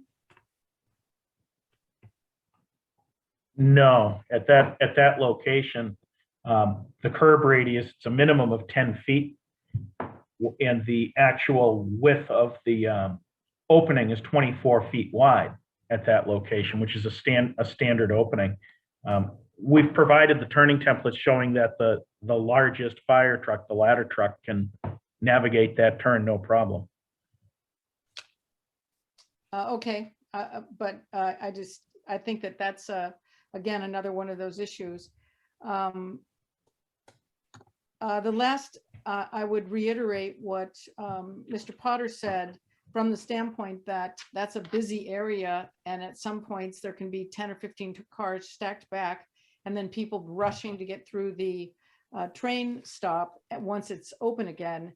And it does seem like there would really be an advantage to having some type of railing or some means by which the public is clearly physically separated by a hard surface from what could be coming and going right at that intersection. So looking more at that would seem to me to be a very beneficial development for the town as a whole. So let me ask the planning board members if there's other, Tom Callahan wanted to speak and then Clark. I think Clark was first. I'll Okay, defer. Clark then. Yeah, in regards to the parking in that, and that dedicated residential area off of Smith Place, I think that generally speaking, the more reasonable parking, the better. And I actually see that access way being a good pedestrian route and an alternative pedestrian route, keying into what Eric Potter said, from the neighborhood of Smith Place and Cushing, an alternate, because the sidewalk, like if you're pushing a baby carriage, or you got your 8-year-olds on bicycles and you want to go to the village, that sidewalk along Pleasant Street, where the fence is 2 feet away from the roadbed, is terrible. So having an alternate that's low traffic volume, I think would be good. One other thing related to the parking is there's this big gravel area that belongs to the MBTA that this property abuts. And it might be good to either reach out to the T or see if the T would be willing to put some signs up that says temporary no overnight parking or something in that area, so that this development and perhaps other businesses could use that for peak overflow to help with their parking needs, again, at peak times. All right, That's my comment. Okay, thank you. Then Tom Callahan. Yeah, I noticed that there was an abutter at 2 Cushing who had some comments, and again, regarding the Smith Place access, would the other members of the board and the developer consider still having that access gated for the residents only? You can have those 7 spaces and you can have that access point, but to ensure that it's used only by the residents of this project, would that be something that everybody would be willing to entertain as some compromise between just unlimited open access? You mean control by signage or like a No, gate? that you would have Like a clicker, gate. like a garage door opener? Yeah, a clicker or a badge or something that you hit a electric eye and the gate opens up, that kind of thing. That's what an abutter had suggested as an idea, and I think it's a good point to consider. The other thing, there is another abutter on 17 Pleasant that has asked to speak to us, so I don't know if he can be promoted, but I have no idea what he wants to Lauren, talk about. So let me ask, has the planning board members completed their conversation? Yeah, well, I would ask if anybody, I know, maybe I'm about to do that, but I want get a sense of the board, yeah. Yeah. Lauren, can you please promote the first person? Yes, certainly. Well, Amy, I wanted to get a sense of the board about the idea of a gate as opposed to just an open access, to give the developer some direction if the board feels it's prepared to make any decision on that basis, on that issue. I think a gate would be okay, provided that an alternate pedestrian route would still also, or it wouldn't be precluded by that gate. Yeah, there's no reason you couldn't walk around the gate or have a sidewalk by the gate. Yeah, as long as it's not like, a No. 10-foot pavement and an 11-foot wide gate, as long as it's, like Right, no, I wouldn't. enough to stop cars, but people could still filter through, because it's a village, right? It's a Right. village and Yes. people filter through. Yeah. I agree with what Clark, you're saying too. And Tom, I think that's a good recommendation if it's something that's feasible. All right. Yeah, and I don't, Jeff and Paul, if you have an initial reaction to that, I'm not trying to put you on the spot because I don't know what one of those kind of gates costs. Great minds think alike, Tom. I was about to say it before you even said it. It's something that for certain we're open to. So if that's the consensus of the board, we'll look into it. All right, thank you All for right. that. Thank you. Let me ask then, Eric agrees with that? Tom agrees with that? Clark, are you in agreement with that? Yeah, I think I said, sounds Okay, good, as that's long as okay. I'm people just can walk through. confirming. Paul Caleri, are you in agreement with that? Yeah, I think it would be a good idea for them to do a little research and see what that means. There might be some other safety issues associated with that. I mean, everybody knows how often we lose power in Cohasset, and people are trying to get out, we lose power, so there's some liability issues I think I'd be like to know more about and make sure that there won't be any issues as far as that goes. But yeah, I mean, it's definitely a good suggestion if it's practical and safe. That'd be my only concern. Okay, and then just to finish the census, I agree with the idea and would ask that the applicant consider some adjustment that is in line with this kind of conversation. So then let me go to Jeff. Madam Chairman, just for clarity, there was actually a statement in the traffic engineer's response to comments that stated that they would be considering an access control gate there with a keypad. And as part of our review, that was our understanding. Okay, great. Thank you very much.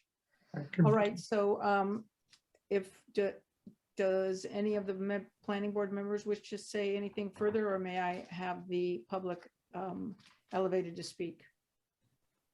Yeah, go ahead. He's there, Mr. Plex. Okay. I hope I'm pronouncing that correctly. You are pronouncing it correctly, and thank you for the opportunity to speak. I'll be brief. First, we agree with where it sounds like the board is going, that we are going to be waiting for the full peer review. Secondly, my neighbors and I are concerned about the substantial increase in building height. We're very well acquainted with the zoning that was put in place before the Greenbush line went in. But to us, this is a neighborhood of single family homes, typically 2 stories in height. Buildings of the height proposed just don't fit, as evidenced by the condos across the street. Those don't fit. And we know that there were substantial issues with the planning board there. So we do think it's reasonable to match the height of the existing building. For example, in the back, it's already 3 stories, but to go that high or higher and to continue that height all the way to right on top of Pleasant Street, to us is just careless. So we would appreciate considering reducing the building height, in particular on the end of the building nearest to Pleasant Street. There's been a lot of discussion on traffic. We do appreciate that. We are particularly concerned with access to Smith Place adjacent to the launch. Today, you can't drive through One Pleasant between Smith Place and Pleasant Street. We did ask the applicant for a physical gate. We're happy that we're moving in that direction. We think it's appropriate to prevent all traffic on Smith Place except for fire, police, and emergency use. Smith Place is a quiet, narrow street. Those special kids at the launch do walk outside, and that's just a few feet from the planned new driveway for One Pleasant. Lastly, there was a comment made about the success of the bylaw change that created the Village Business District overlay. I would direct the board to consider the development across Pleasant Street, which I don't think anyone would consider a success except the developer, who used that change to maximize density and investment return without integrating the project with the neighborhood or following through on his commitments to the planning board. Which one is that? The one that used to be the ice cream shop. So we would ask the board to consider how that went and how that got integrated with the neighborhood, or in our opinion, didn't get integrated with the neighborhood, and make sure to work with this applicant to integrate this application with the neighborhood. So we appreciate your giving us the opportunity to speak, and we would appreciate if the planning board would consider the input that I've shared here today. I'm also happy to work with my neighbors to put something in writing for the planning board. Thank you very much. Mr. DeLisi? Thank you. Just briefly on that. I think that our architectural renderings that we provided since the last meeting contain an overlay of the building's facade against the other. So the board can look at that.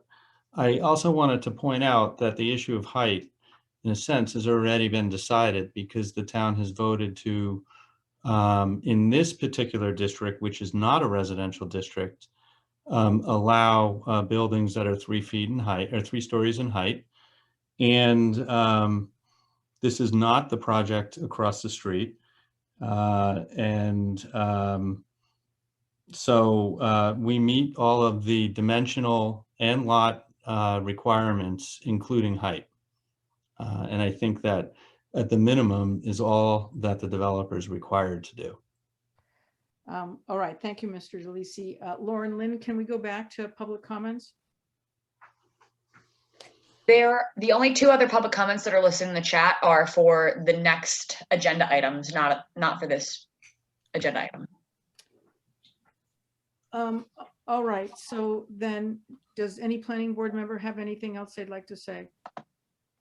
Well, I just want to say, in going forward, I've taken it upon myself to this point to start a draft decision, and right now it just has the boilerplate stuff in it.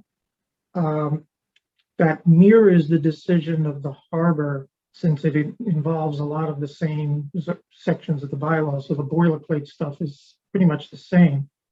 And I would just, when we get to that point, I would propose we follow the same procedure that we did with the harbor to keep the hearing open as we deliberate the conditions. It's certainly not going to be as long as the harbor decision was, but I just want to talk about a format going forward, since the applicant is eager to get this closed, and just how we're going to do it. So, I mean, a draft decision can't be completed at all until we get all the peer review stuff in. So we might be talking 2 meetings away when we start actually deliberating, but we're constrained by Zoom, we're constrained by the open meeting law, but I'm proposing a similar process that we followed for the harbor decision. Tom, thank you for bringing up the process question. What I found helpful in other circumstances involving planning boards and decisions is if there are going to be conditions of approval, and I'm sure there will be here, it might be helpful to maybe try to share a draft of that before with the applicant, so that the applicant can be prepared to have a productive conversation about those conditions. Yeah, we did that for the harbor project, so I don't see any problem with doing that here when we get to that stage, but I can tell you, as someone drafting it, that I'm in nowhere ready to write specific conditions because the peer review isn't finished. Of course. All right, thank you. And Clark? Question for Lauren, when can we continue this to? The next available meeting date would be May 12th at 7:30 p.m. Does that work for the applicant? If you give me a second. Oh, I'm sorry. Could I make one more comment? That is the continuation of this hearing is going to be contingent upon, we actually notified the applicant today that we are above the 75% of the deposit for the peer review engineering fee. So we do need the applicant to bring that up to par so that we can continue to review this. So we have actually instructed our peer review engineer to cease after this evening because we'll be at our cap. So this date, I just want everyone to be aware that this continuation on May 12th is going to be contingent upon that. And we can continue the conversation with the application offline, but I just wanted that to be clear at this time. Mr. DeLisi? Thank you. Lauren, I just want to be clear. 75% the cap. What is the cap? What's that dollar sum? Because we've been, we've given 10,000. We've been asked to give 18,000 more. Yes, we have a proposal, and the reason that we have a policy that fees need to be brought up to at the minimum 50% of what's required. At this stage, we recognize that our filing fees have not been updated actually since 2008. That's something that's on the planning board agenda to talk about in the coming, actually the next meeting, to bring that into sort of 2021 standards. I know this discussion was had with Mr. DeLisi earlier with someone from our office. We went out for an RFP, and this is sort of an industry standard. So at this point, what we did for this project, we looked to our reviewer and asked for them to give us an estimate of what it would cost to complete this review. And we need to bring that up so that we can complete that. And this is currently where we stand right now. We don't have in the funds right now enough to complete this review as outlined in the proposal. So we are not able to continue to allow the peer reviewer to continue that study because the town cannot take on that bill without having the secure funds to be able to pay that. So you're saying that the deposits need to be brought up as soon as possible? Correct. Correct. We can't move forward without that. Jen Oram? I just want to say that I did talk to Attorney DeLisi today, I'm going to be getting more information tomorrow. And when we spoke with the peer reviewer to come up with the big cap, we did ask them to overestimate. So there's always a chance that funds will be returned. However, that money also covers legal fees, which I have requested an assessment or an estimate of what that will be too. So just, we are working on it and we will definitely take it offline, but I think it's still good to pick a date, but we just wanted you to know there was, a caveat. I'll move that we continue this hearing until May 12th at 7. Just a minute, Clark Brewer wanted to say something. Oh, I'm before we sorry. go. No, I was gonna make a motion, so I'll Okay. second Tom's motion. Okay, Sorry, then we'll Clark. get a roll call vote. Clark Brewer, Clark Brewer, aye. Tom Tom Callahan, Callahan, aye. Paul Caleri, Paul Caleri, aye. Eric Potter, Eric Potter, aye. Amy Glassmeyer, aye. So we have agreed to continue this hearing and to take up the issue on May 12th at 7:30 PM, assuming that the peer review is returned to us with enough time to review the materials, and also that the resources required for the peer review are provided to the town. Thank you very much. All right, thank you. Thanks. So, Thanks, guys. Thank go you. ahead. Did someone want to say something? Next one is a new public hearing with a notice. There's Is Paul Grady actually- back? There are 2 public hearings. Right, but just, we're doing one at a time, right? That is correct. So Paul Grady needs to read first. Is Karis supposed to join us for this tonight? Karis is going to be joining us momentarily. Thank you. All right, so can we proceed? You want to bring up the public notice for Paul to read? I think Paul has that from Lauren. Let me get a hold of it. It's 4 Windy Hill First, Lot 31. Yeah.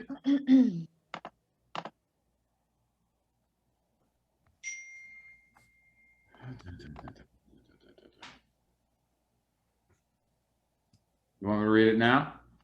Please.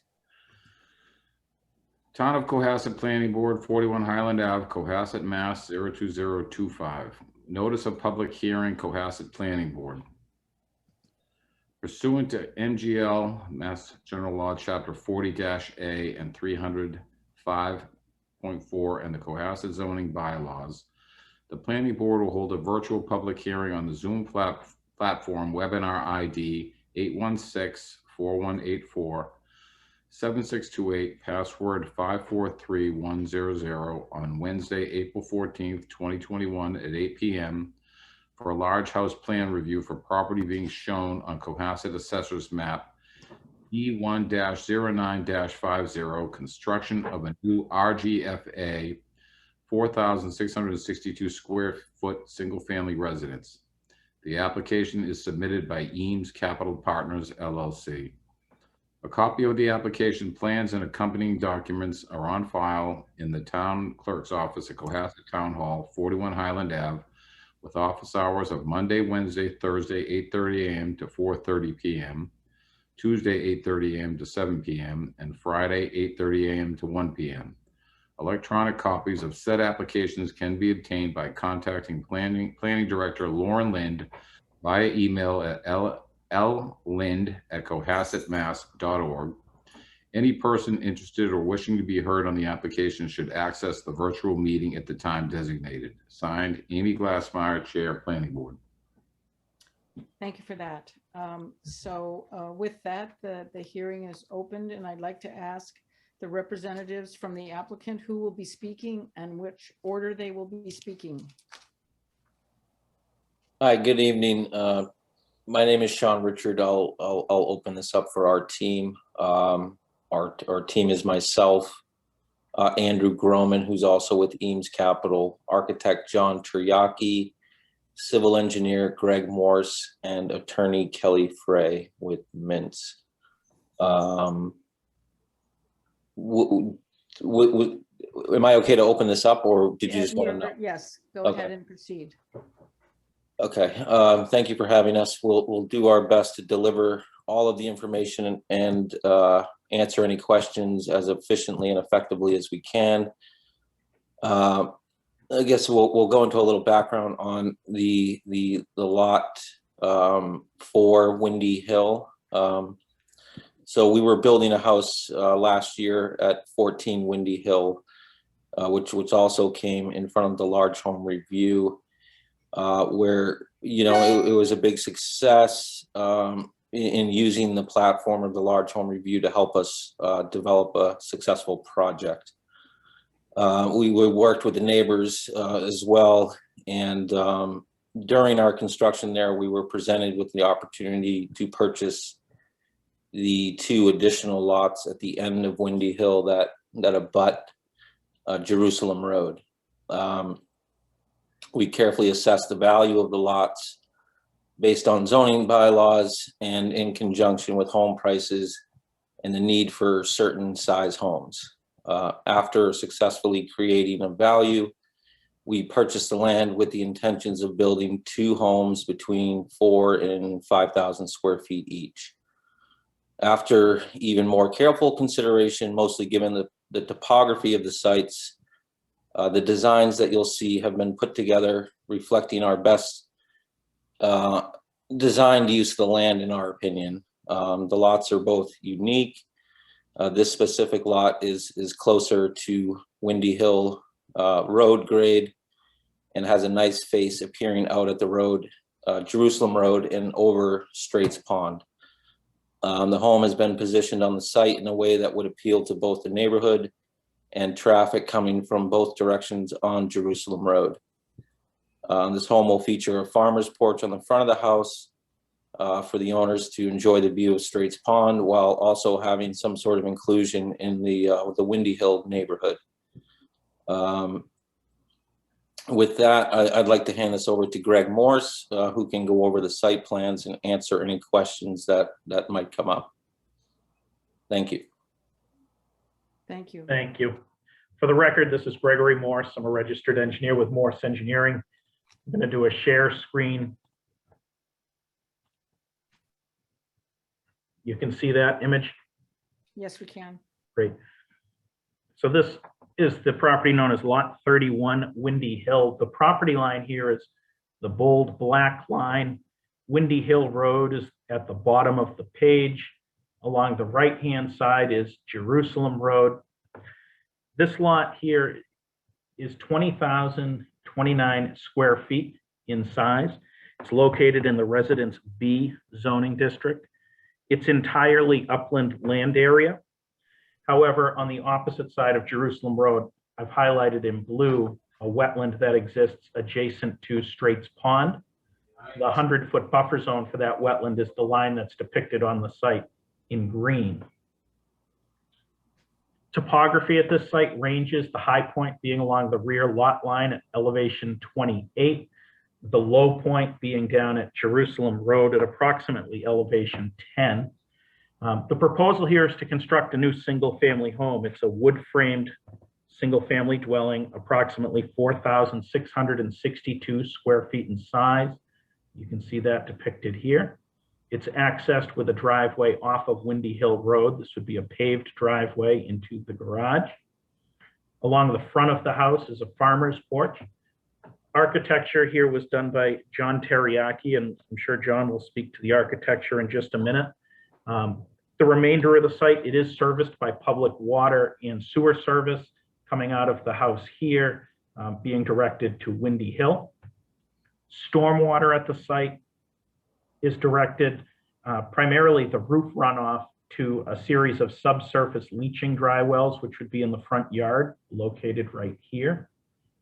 I would add this lot has been before the Conservation Commission, and an order of conditions and a stormwater permit for this project have been approved. All building setbacks with respect to property lines, building coverage, and lot coverage comply with the zoning bylaw. I turn it over to John to discuss architecture.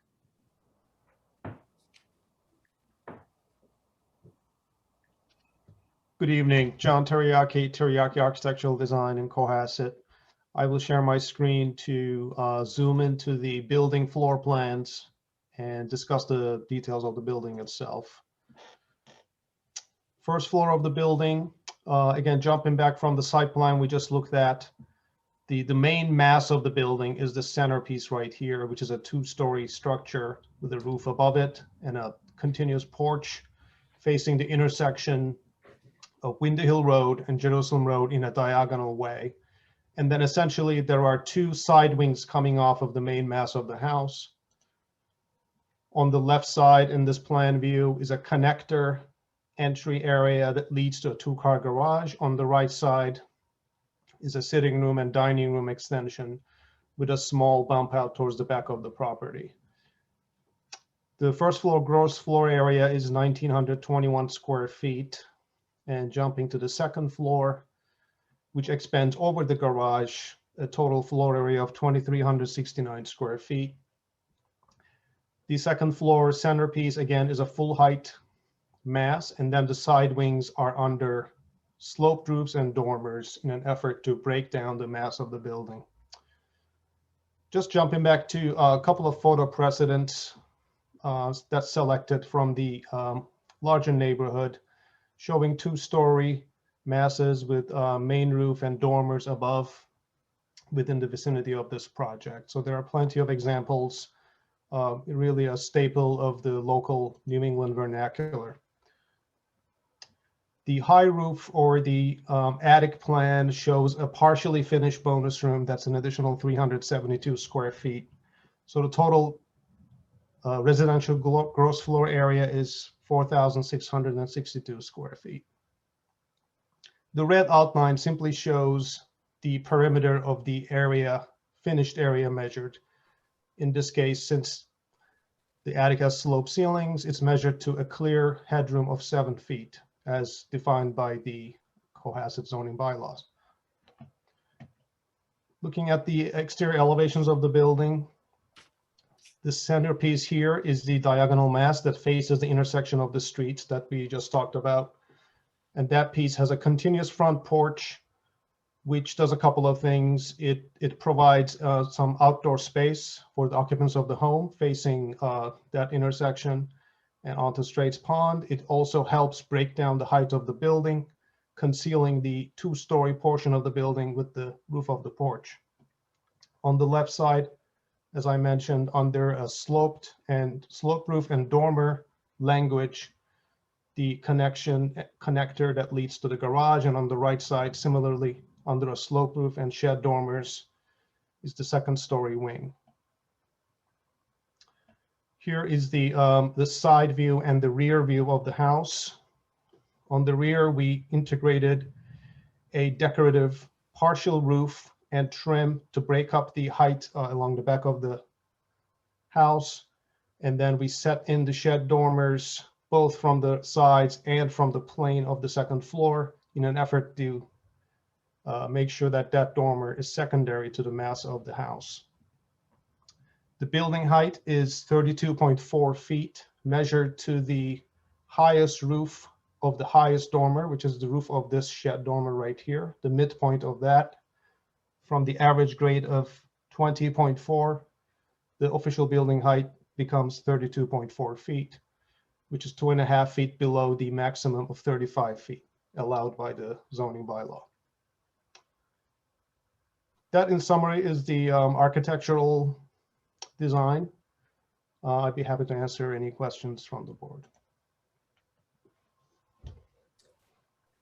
Are you indicating that you are completing your presentation, or will there be more information that you plan to present?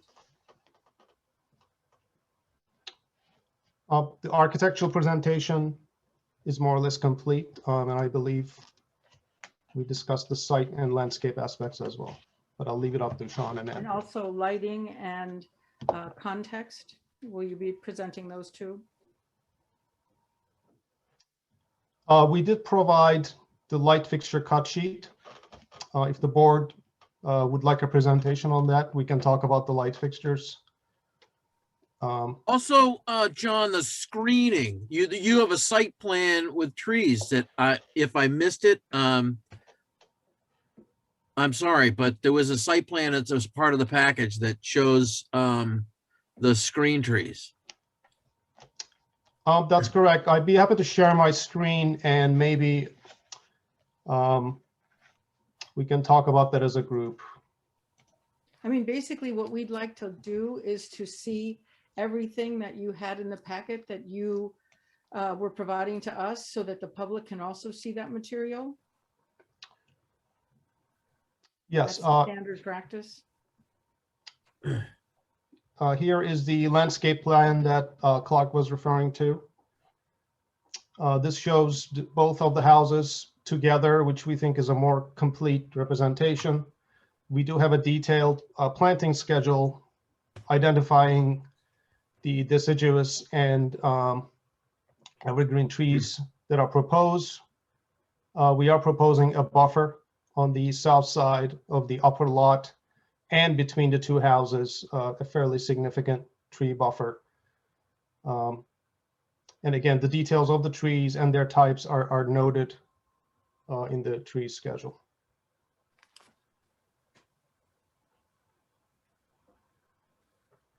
You can move on to the other materials that you had in the package.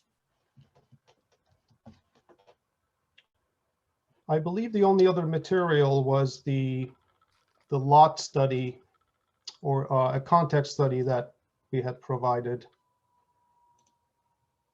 which I'll bring up again. The attempt of the study was simply highlight some of the larger homes in the neighborhood, or the neighborhood as can be defined, compared to lot area. And this also includes a fairly significant number of multi-family condominium structures, which we still think are relevant to the context, and those are noted on this plan. All right, so were the 4 pictures of the residential structures that you were using as comparisons what you are providing us for context? Yes, I believe I shared those earlier. That's correct. I just wanted to know that those were the 4 that you were choosing to show to us as context. That's correct. Context in terms of architectural design, more of an aesthetic context. And then in terms of a quantitative context, we provided the site plan with the lot areas and square footages. All right, thank you. Planning board members, would you like to begin? Clark Brewer? Yeah, I was wondering on this particular application, I didn't see a basement plan. Now, I know that the basement square footage doesn't count under RGFA calculations under the bylaw, but I still think having a basement plan would be a good idea to kind of get a sense for what that auxiliary non-counting space is and how it gets used relative to the rest of the large home. A couple of things that I noted that were done was that looked like the full dormer on the back and the roof banding on the first floor on the back side does improve that elevation, even though it has a good amount of screening between these 2 lots. I think I made a comment about the front window dormers in their 7-foot wide dormers. They're a little bit wider, I think, scale wise. They seem like if they were scaled down, that because this is such a prominent sort of looking down location, that I think would help if the applicant wanted to scale those down, but I don't see making it a requirement. I just think it would be a recommendation. And one more question for John is, can you highlight anything that I missed that was a change or an evolution in the design? Clark, I think you summarized it Okay, all right, correctly. thank you. Yeah. That's all. Right, Tom Callahan?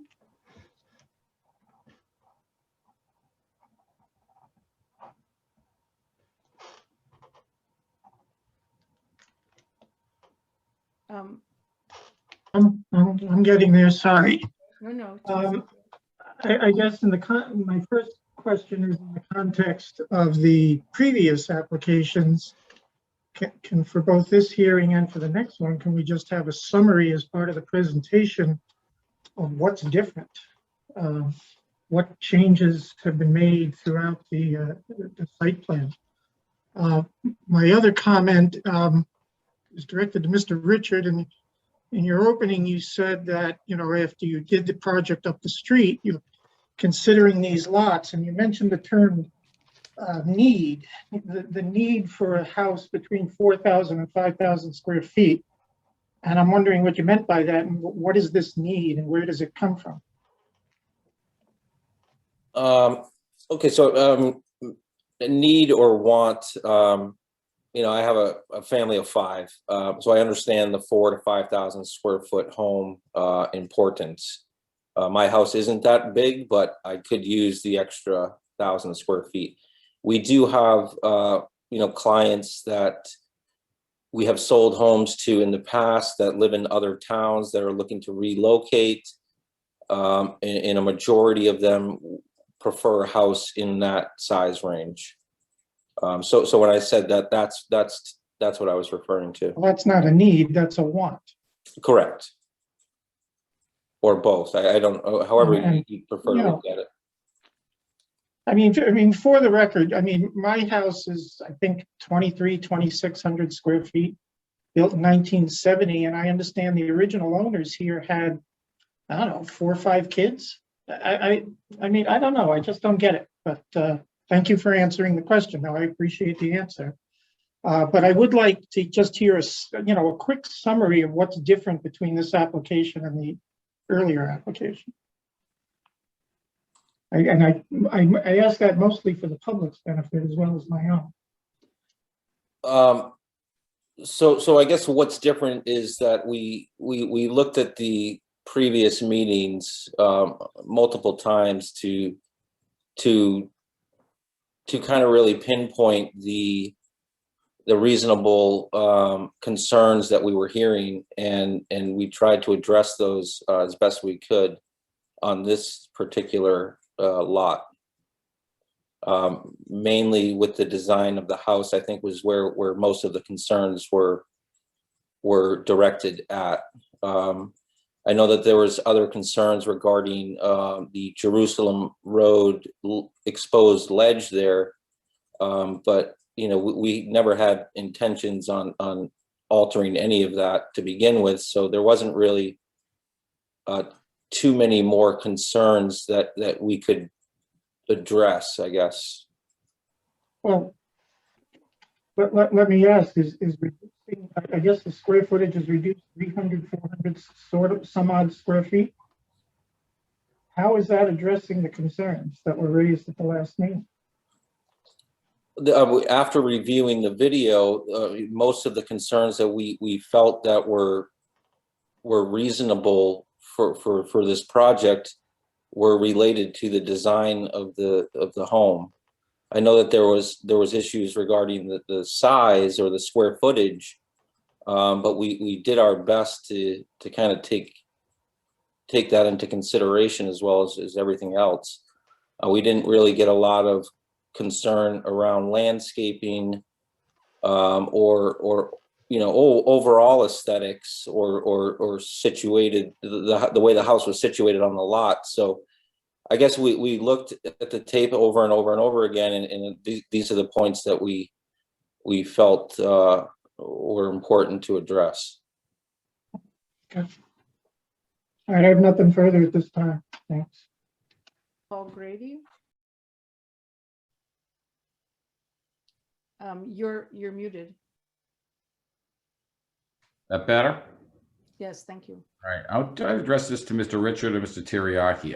In the last hearing or the last meeting, there were a lot of things said by the public, the abutters, who are our future neighbors or your future neighbors, have any of their concerns been taken into account? I see no changes, so forgive me if I'm wrong.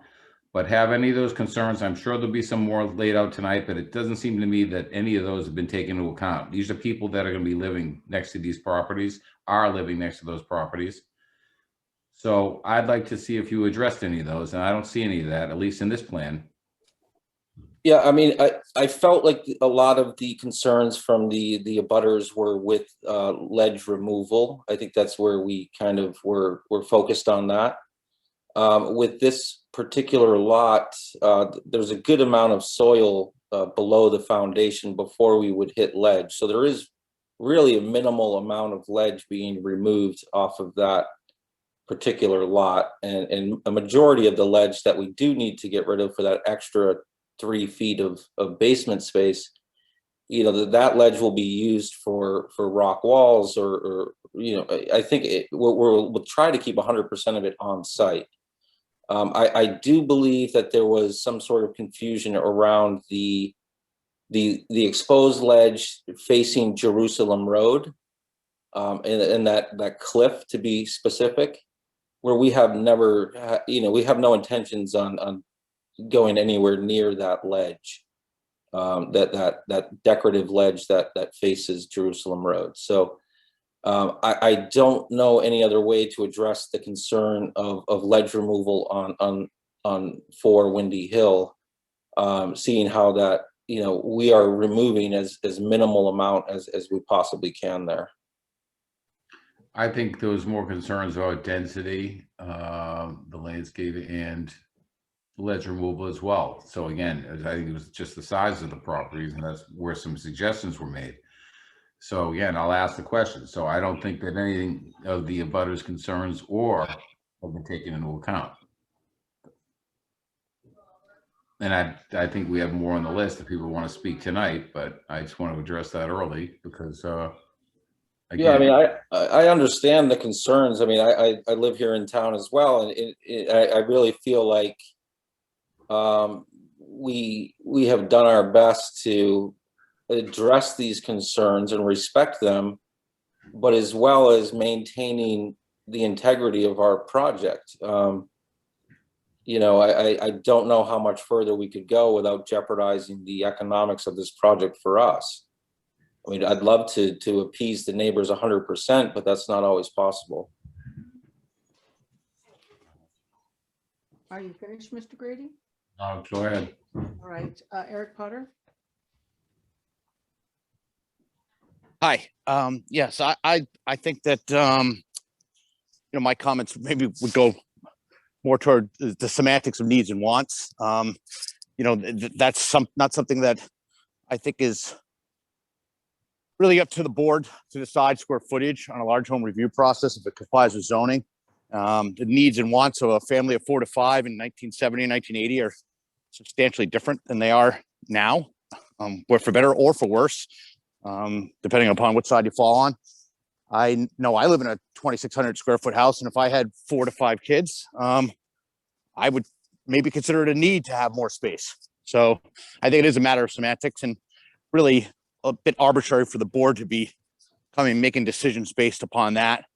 I think that there has been some change to the project. I don't know if it's substantial or not, but again, when it comes to square footage of the home, it's more my opinion that it's not really a part of the planning board's process to come down on what square footage is appropriate or not. I do think conditions in certain instances are appropriate. I think ledge removal is one of those instances that we should take into consideration, and may not be something that's really a problem right now, but with 4 Windy Hill. But other than that, you know, I probably would stick to my original opinion with regards to making a decision on whether to approve this or not. All right, it looks like we lost Paul Colery. So I'll just make a couple of comments. First off, I would like to see the rendering that includes the basement, as was asked by Mr. Brewer. Second, I'd like to bring up the landscape plan and look at the edge of the lot as it faces Jerusalem Road, because I came up very quickly and I want to understand what's going to happen on that edge, given that a large portion of the original vegetation was removed. And then the third comment is, I appreciate the changes that you made in the back of the house to make it be less flat and less visually appealing. But I don't feel that there was adjustments to the front of the house to make the structure itself feel less looming. And since it is relatively close to the street, and it's going to also be seen from Jerusalem Road, the mass of the building seems substantial to me in light of the context and the residential structures around it. So the basement I'd like to see the vegetation plan again, and I'd like a discussion about looming.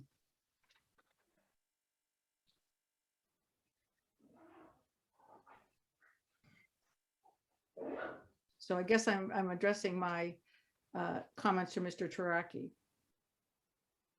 The basement plan, if the basement area is outside of the residential gross floor area calculation, I'm curious as to why the board requires a basement plan.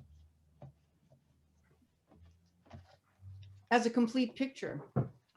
Did you require that on recent large home review applications from other projects? Yeah, for example, 580. I think it's been missing from a bunch of large home reviews, and I think it is an important element of the context, even though it's not a calculation driver. It's essentially a foundation plan, since houses are built on 10-inch concrete foundations. What it is essentially a foundation plan, and whether it's finished or partially finished, it's basically up to whoever's going to live in that house.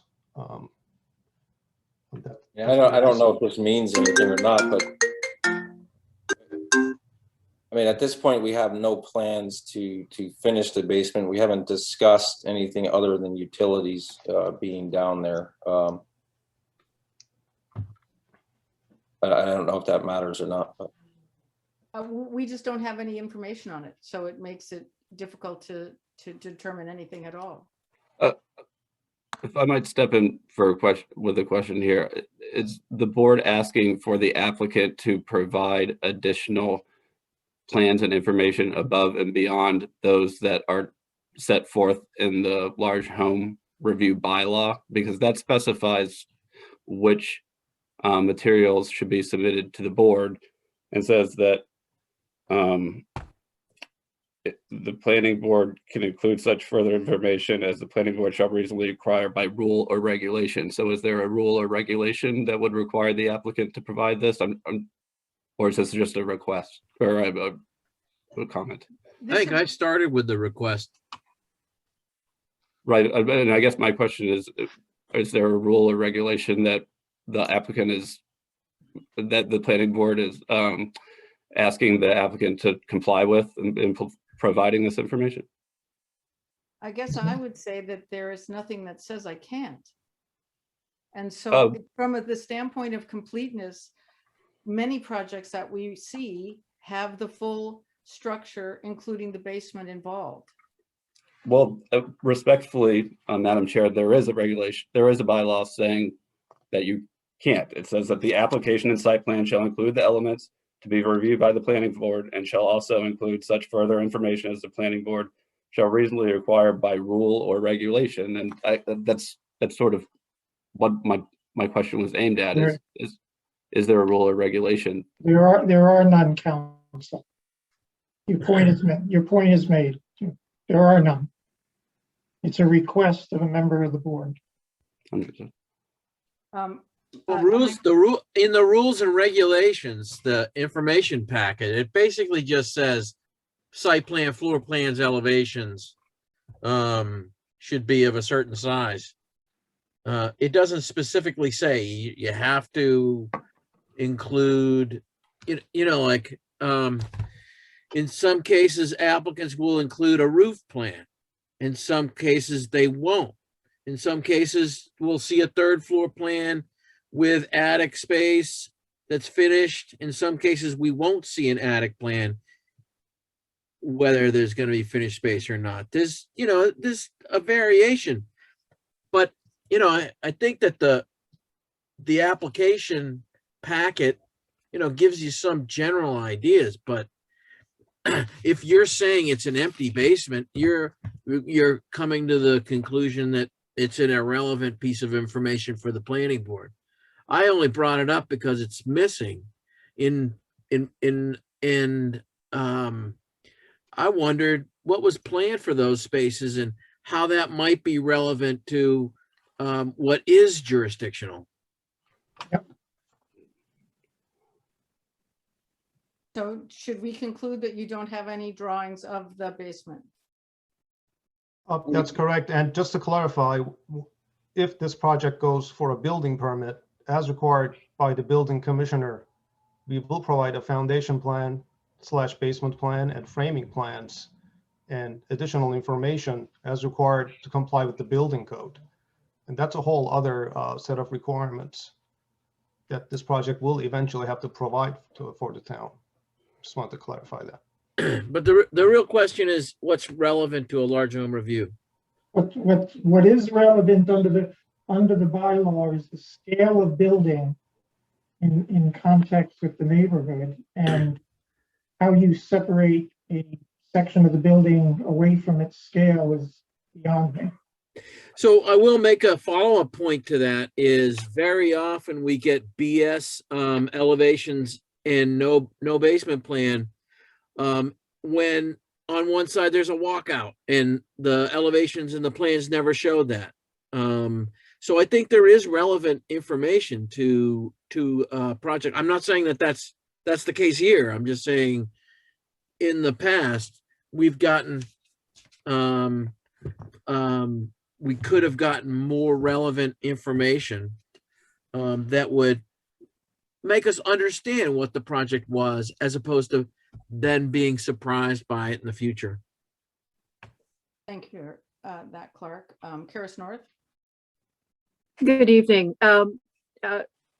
Just want to address the context here. This is, as you all know, a new hearing, a new application, and generally a collaborative process and an opportunity for the board to ask questions and the applicant to voluntarily answer those questions and to provide a complete vision of what the project is going to be, and in the context of, as Mr. Brewer said, the context of the large home review. I will note that if you look at C2 of the bylaw, it talks about the criteria to be used by the board in review, and that can be superseded or supplemented by the board based on previous reviews, decisions, and recommendations from large house plan reviews, or by the requirements of other permits needed for the proposed building or structures to be constructed, which includes, as your architect indicated, the building plan, foundation plan, construction plan. So I don't think it's beyond the scope, and I don't think it's an unreasonable request for the planning board to ask to see that information. Thank you, Ms. North. Let's leave this for now. This will be something we probably come back to. Could we please look at the vegetative plan that's facing just the plan itself, so we can see how the edge looks relative to Straits Pond? Sure, I'm happy to share that screen.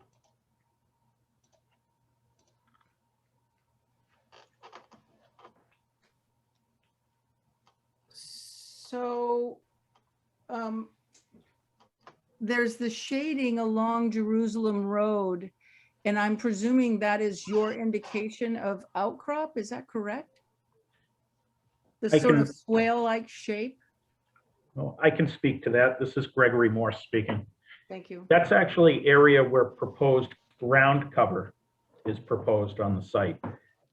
We're proposing here on this lot in particular, 18 trees to be proposed, 48 shrubs. And in that location there where you see the shading, that's a total of 61 different ground cover plantings. We're not changing the grade at that location. We're not removing any ledge at that location. we're supplementing that area with proposed plantings. And I appreciate that, but before this area was cut over, there were trees there that blocked the sort of how anything that was on that corner of Windy Hill, but also it had a buffer that for the people that were driving along Jerusalem Road. And so the side view of the house is certainly to the pleasure of the owner, but from the standpoint of the aesthetic of the neighborhood, this is going to become a large object in the viewscape rather than what we see now, which is something much more subtle. So I would have expected you would have used vegetation not as ground cover. Ground cover can be as low as 3 inches or as high as 1.5 feet, but really have some sort of planting so that it was going to be a little bit buffered from the street and vice versa. So what was the thinking about that? So we are proposing between the house and that location there is a landscaped wall to reuse stone from the site. So there's a landscaped wall with on-site stone. There's the plantings in front of that. You wouldn't want to plant any significant plantings at an intersection like that for fear of, potentially blocking a site distance with respect to the intersection. So you would keep plantings relatively low to the ground at the shrub level or the ground cover level, which is what we did. We also, with respect to the house location, we tried to keep the house as low on the site as possible. And if you look at how the site was laid out, it slopes from the back lot line at elevation 28 down to that intersection, which is at approximately elevation 10. There were 2 options to site the house. Option number 1 would be to keep the house at the higher elevation, flat with the backyard, and then bring fill into the front yard and have a steeper front. That's not the route that we went with this. In order to keep it lower profile with respect to the road and to keep a flatter driveway coming off the Windy Hill, we're actually proposing to cut into the backyard. We have a retaining wall along the rear lot line, which will act as a terrace essentially for the backyard of this house. It allowed the foundation to be installed lower to the ground and lower to this intersection to prevent any sort of looming effect over Jerusalem Road. That's how that was designed. All right, so I will beg to differ with you about whether or not it would be appropriate to have vegetation along the axis of Jerusalem Road because of the fact that it will basically have this very sweeping open view, which from the standpoint of even the residents, I would think they would feel it was a little bit open and a little bit bare. And I was expecting that there would be vegetation, and we just, because of the past experience of the site as a whole. All right, so that's the remainder of my comments. I'd like to ask the applicants if they have anything to say at this time. Okay, then we'll turn to the public comments. Lauren, can you please advance folks? Thank you. Yes, I'm first going to advance Amy Berniger of 662 Jerusalem Road. She was the first to request some time ago that she'd like to address the board. Hi. I'm Amy Berniger, 662 Jerusalem Road. I would like to read a portion of my letter to the planning board from February 20th to remind all about the Cohasset Bylaw 300 5.4, the large house plan review. According to this bylaw, the planning board will consider preservation of landscape, minimizing changes to hilltops, vegetation, and soil removal. And this includes unique natural areas, topographic features such as ledge outcrops, significant trees, and landscaping. The removal of ledge that is proposed on lot 31 and 32 is causing great concern. This cliff is a lovely and unusual feature of Cohasset that can never be replaced. It is viewed by the many walkers, runners, and bicyclists who frequent this stretch of Jerusalem Road. I, along with many Cohasset residents, moved here for its unique qualities, including the ledge. This would be among the most prominent visible cases of ledge removal in Cohasset. Further, Jerusalem Road has been designated a scenic road by the state of Massachusetts. The cliff here is an integral part of what makes it scenic. However, it seems that nearly 10,000 square feet of structure, along with a large amount of ledge removal, will damage its scenic quality. On the edge of the property along the ledge next to Jerusalem Road is a group of trees, including mature red cedars. This group of trees is important to maintain the scenic country-like quality of Jerusalem Road, as viewed from the road. They also help maintain a natural buffer to 646 Jerusalem Road from the wind, from the headlights of cars, from the lights across Straits Pond, and noise from cars and people on Jerusalem Road, and they provide a habitat for many birds. These trees are also in direct line of view from the bench and small path at the edge of Straits Pond in the open space area. The scenic rustic view provided by the cliff and the trees above while walking back to the road provide a unique sense of nature and beauty. We hope that these trees will be preserved. Also, according to the bylaw, the planning board will consider the following factors. Scale of buildings, proposed construction will be reviewed in relation to the scale of other structures in the vicinity. These structures would dwarf the homes on Windy Hill Road and most homes in the vicinity and will forever change the character of the area. It is also the closeness of the structures on a small piece of land that seems inappropriate. If indeed houses are to be built, they should be in scale with the land and the surrounding neighborhood. We were pleased when the planning board placed conditions on this project, including that the houses to be constructed shall not be larger than 4,000 square feet. But we are disappointed that this condition is not being followed. I respectfully request that this condition be upheld. Thank you. Thank you for your comments.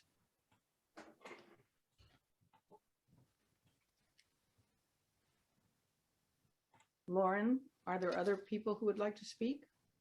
There are, yes, thank you. I am working to find them in the attendee section. We have several comments from Anne Brophy, and I'll find her in a moment. Here we are.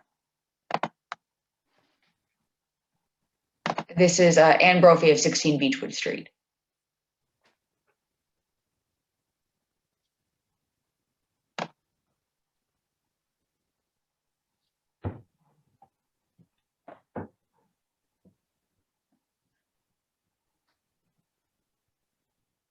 I don't see that Anne is with us, so I'm gonna, in the meantime, move along. There was a Mr. Carroll who wanted to be promoted. I think he's the Samsung. I think he's now the Samsung SM attendee there. All right, if I There's will Ms. promote. Brophy. Oh, there's Ms. Brophy.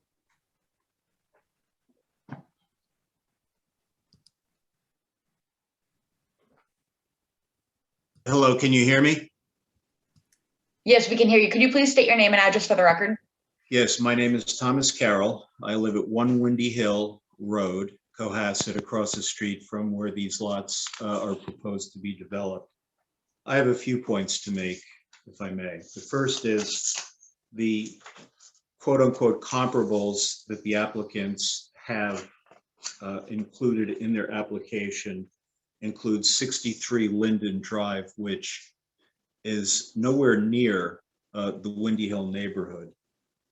In fact, it's about 0.8 of a mile from the developer's proposed structures. Moreover, the residents of this structure own an undeveloped lot in front of it, which serves as their front yard, and they have no plans to develop. Thus, the ratio of structure to lot size is approximately half of what the applicant proposes. The other quote unquote comp is at 604 Jerusalem Road. It's a late 19th or early 20th century Victorian structure. Is not in the Windy Hill neighborhood, and no reasonable argument can be made that this building is visually integrated to the Windy Hill neighborhood.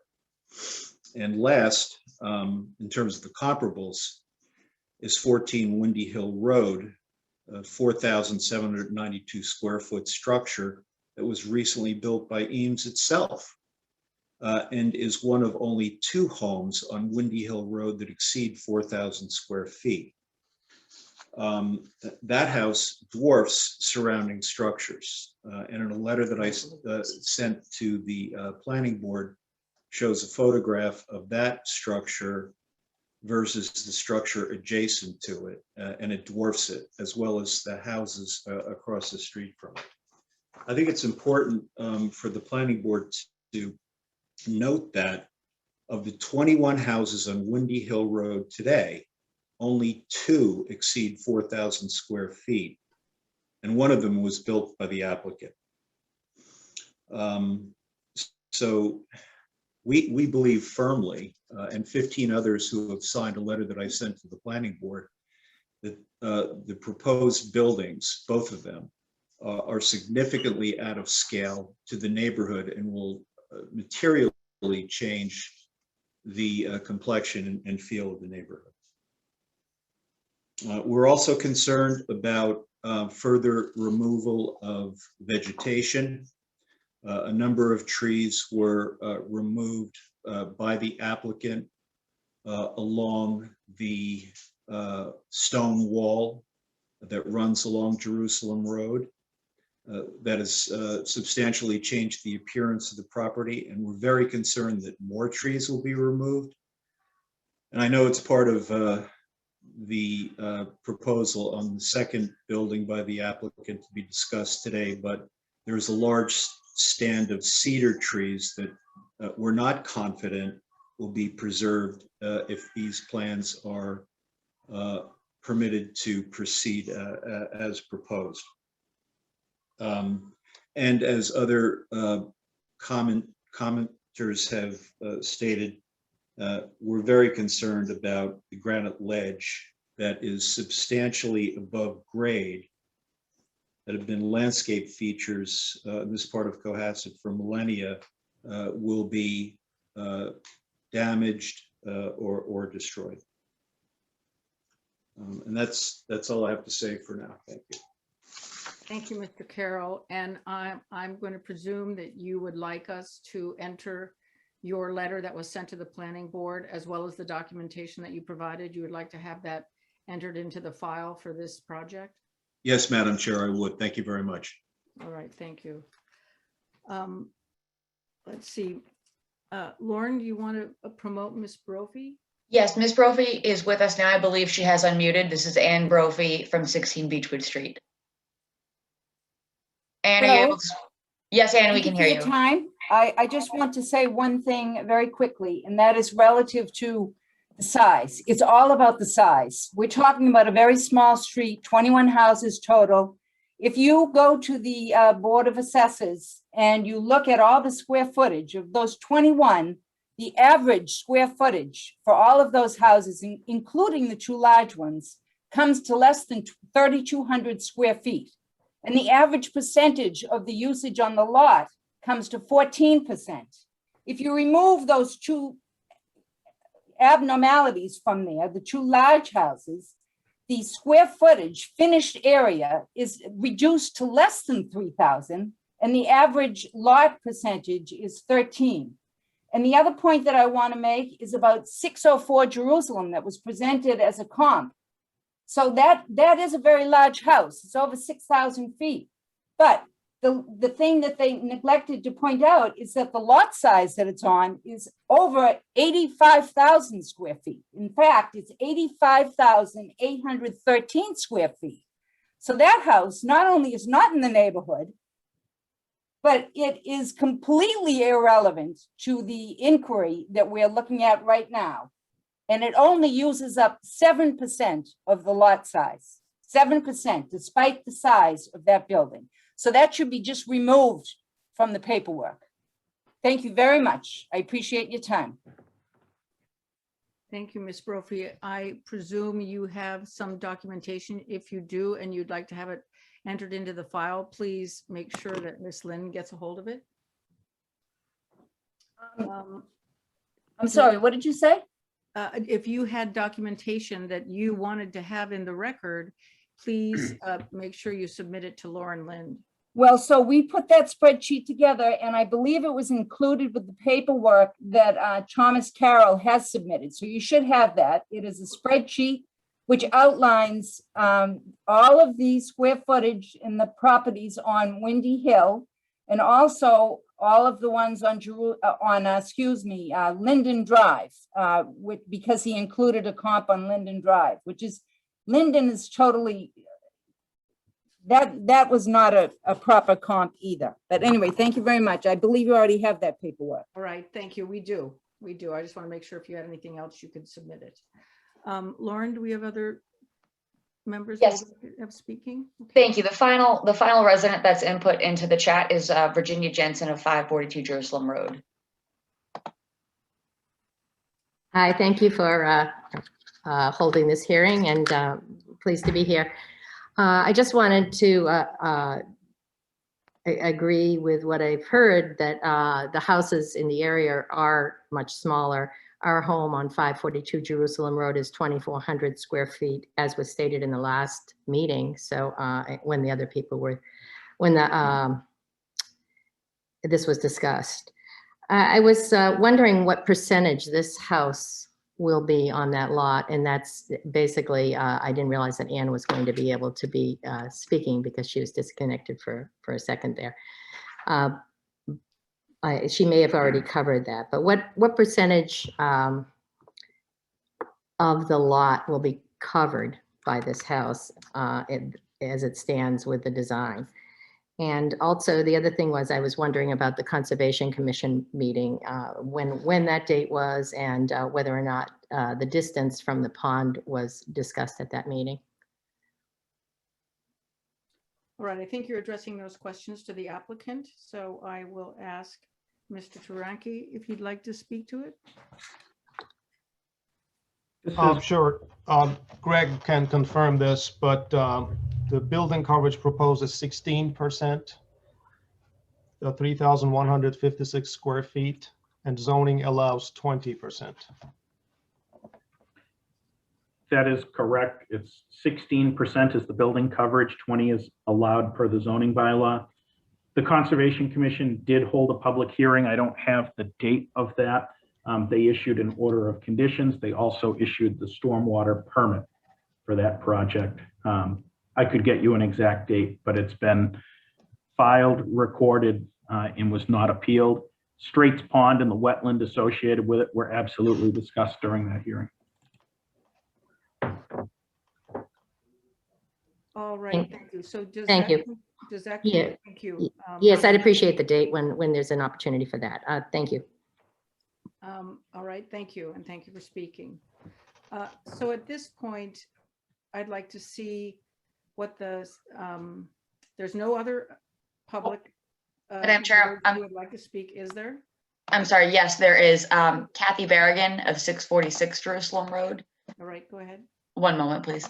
And then I have Thomas Carroll. Can you please read my comment about basement area and square footage of our home? I may have missed this comment. Let me double check as Kathy addresses the board. Thank you. Yes, hello. Thank you. Thank you for your time. I just wanted to point out regarding the section of land on the corner of Windy Hill and Jerusalem Road, the area against the stone wall that the vegetation that was removed there. It's not only that it was removed from that lot, that corner, that vegetation is part of the whole cliff, the beauty of the cliff from the beginning of that corner of Windy Hill Road in Jerusalem, you know, heading west up the street. It follows the line of the cliff, which goes to lot 32 behind it, and then to the next house, 646 Jerusalem. That's the top of the cliff, and then it goes down. And so when you're on Jerusalem Road and you're looking up and you're walking along that area, you're looking at the whole cliff. I mean, this area is called Cliff Top.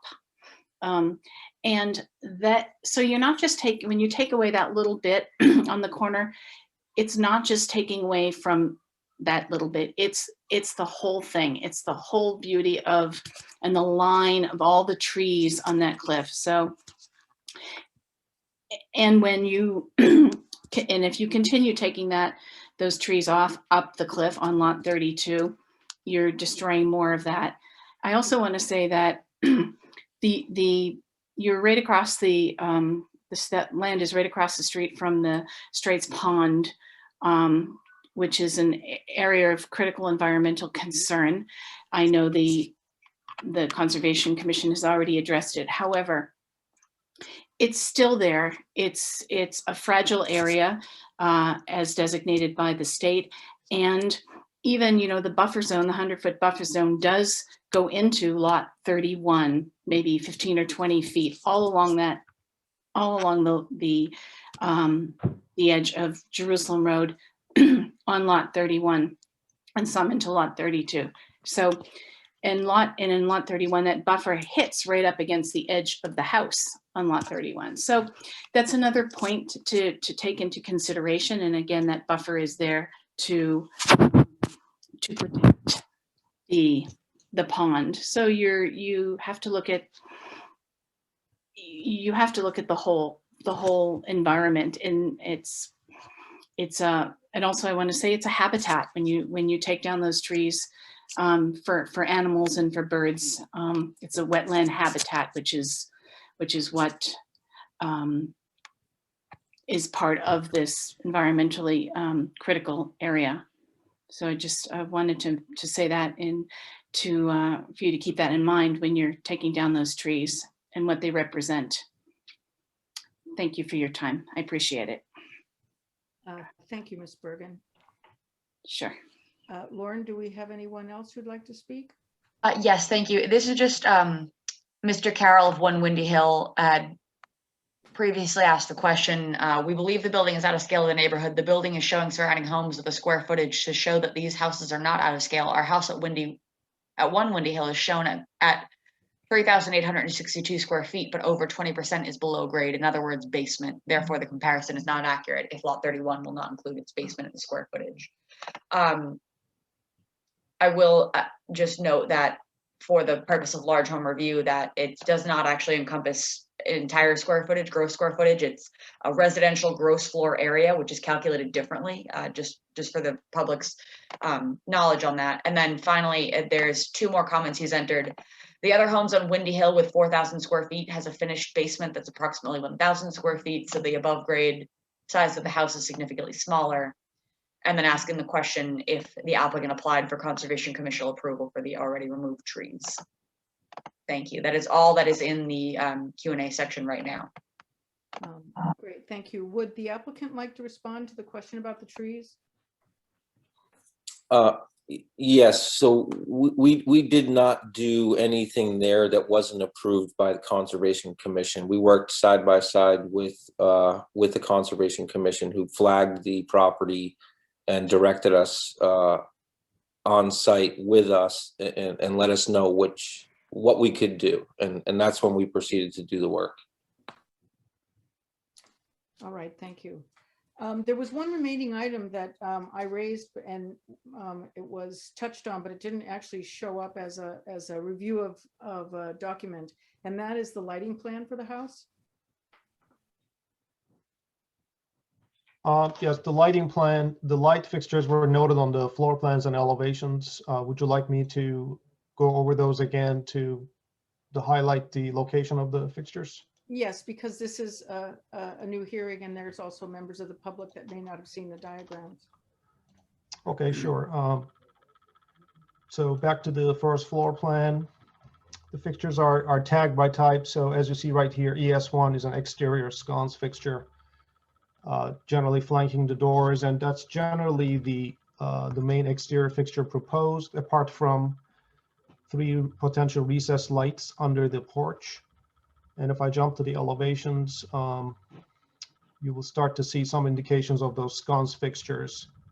So 2 flanking this door, 3 flanking the garage doors, 1 next to the French door leading to the porch, and 2 facing the rear patio, and 1 additional one next to the garage door here. And those are the primary light fixtures proposed. And then we submitted cut sheets These are mostly lantern type traditional fixtures. And the wattage would be generally would not exceed the whatever is required by the manufacturers, which is generally not a large wattage, especially with LED if it's an LED fixture. So then I guess you weren't thinking about dark sky lights. The reason I would say is that I live in the neighborhood down the street, and what is quite amazing is how much lighting is now on the Straits Pond as a result of a series of new homes being built. And it would have been so much nicer and more aesthetically pleasing. And also it wouldn't be shining in your bedroom window had they used something which actually fundamentally directed the light down to the ground and shielded the light from projecting outward. So did you consider that? I think we consider that as a general philosophy. We don't have any uplights, lighting, or like a light wash on the face of the building or anything like that. These are just really minimum required foot candles for safety, just to be able to safely walk around the property. And the cut sheets we propose are New England vernacular lantern style fixtures. They're not uprights or spotlights or anything like that. So I think it was generally embraced as a philosophy, but we have to have some lighting around the building. I'm not suggesting you wouldn't have lighting. I was just thinking about different kinds of lighting. So thank you. Clark Brewer. Yeah, this may have come up before, but I don't recall the answer. And this may be a question for Karis North. These are two lots, and I'm uncertain what the research is, whether these conform completely to the 8.3 single lot exemption component of our bylaw. It seems that they'd have to be under separate ownership and exist for a certain period of time, but I don't remember exactly what all those requirements are. But has anybody looked into whether these lots completely conform to the single lot exemption? Yes. They do. John Hallen and I have looked into it. Okay. And where there are any questions, there may be additional relief required from the zoning board, but we have reviewed and gone through the analysis together. So like the lots predate zoning or whatever, they conform, and both of them conform to those requirements of single lot exemption because it's two lots, right? Yeah, there's some question about, I mean, this is a question for John and for the zoning board to make the ultimate determination, not for the planning board. There is some question about whether one of the lots meets all the requirements. Right. Which one? So let's, Clark, since this isn't in our purview, I think we can. Oh, well, it's a zoning issue. It's the zoning bylaw. And I think that if we felt so inclined, we could perhaps have it looked at by zoning. But We what could, I think we want to in do the because- past, we've conditioned approvals on having the zoning board of appeals review something. Right. Yes, and that would be appropriate here. Yeah. Okay, so we have another house to do yet, and another hearing to open up. So I'd like to get a sentiment from the board, and I'm wondering who might like to make a recommendation. You mean continue the hearing? Well, I'm opening it up. That's what I'm doing. I'm opening it up. There are items. Go ahead, Tom. I would like for the board to have time to deliberate about this. In light of the last decision, I think it's very important for us to all completely think through with the advice of counsel on what subsection C of the bylaw means, even though we don't have supplemental rules and regulations. To Tom's point, I think it would be reasonable to continue this hearing and see what additional information the applicant can provide to us for consideration. And not try and hurry this one up. I mean, it is getting late and we have another hearing and some other business. But I recommend, I'm for continuing the hearing. Are we continuing this based on the I mean, so far all I've gotten is the basement plan is what we're missing. I don't know. You're not hearing everybody else's concern.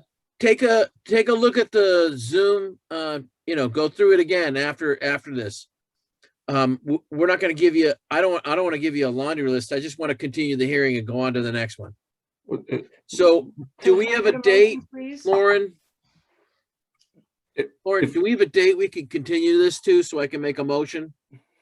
The next available hearing date would be May 12th at 8:30 p.m.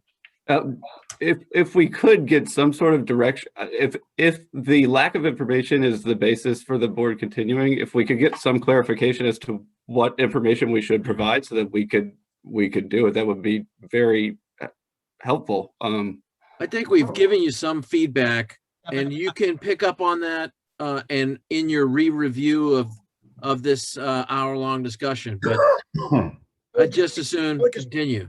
Yeah, but I would just say that my only concern is that I'd get to the next meeting and I wouldn't really know where the rest of the board members sat. And I'd probably be at the next meeting going over what your thoughts were and then have to postpone and go to a following meeting after that, which maybe is what everybody wants to do. But I did think that Amy maybe had mentioned getting the position of everybody, and very simply, I could put mine down that, in light of, it's a very difficult decision to be made here, and in light of all the neighbors that have come out and spoken, and I have to respect all the neighbors and abutters that have come out and spoken, and also try to make a determination based upon my interpretation of large home review.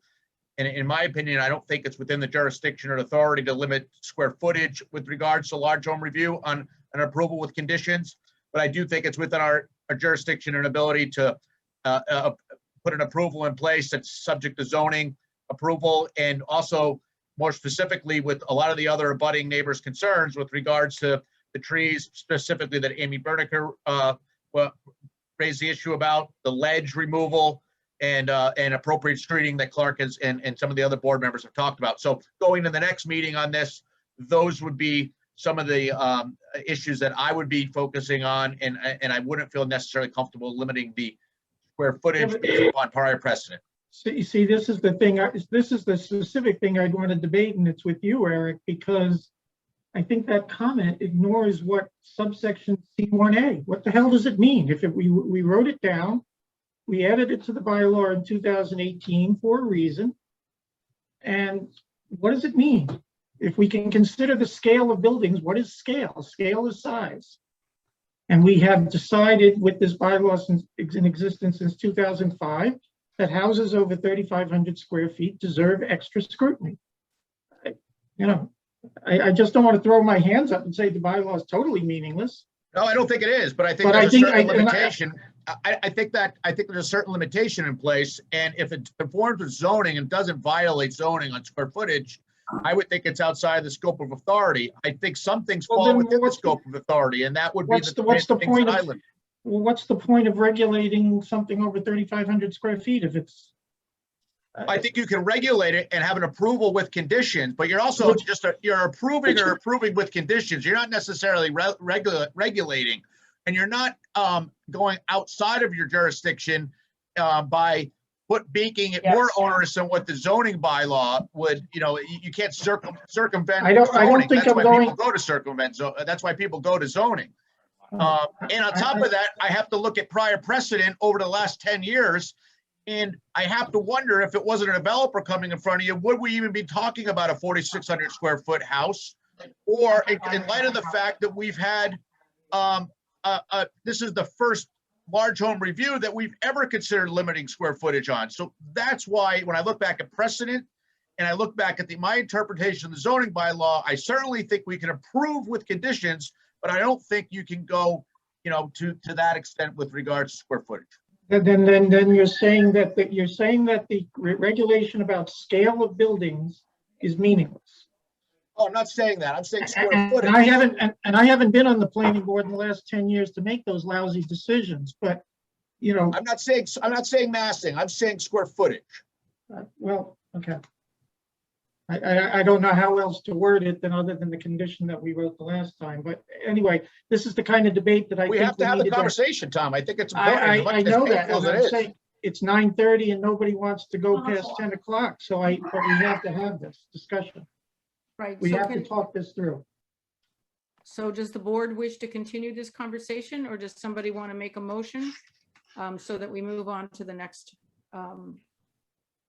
I'll make a motion to continue the hearing till May 12th at, was it 8:30? Correct. Second it. All right, let me do a roll call vote. Clark Brewer, Brewer says aye.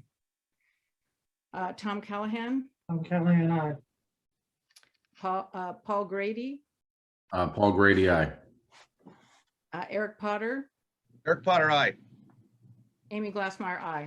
All right, let's move on to the next project. Thank you. This is a new public This is a hearing, new right? hearing. That's correct. And Paul Grady will need to read the notice. Second.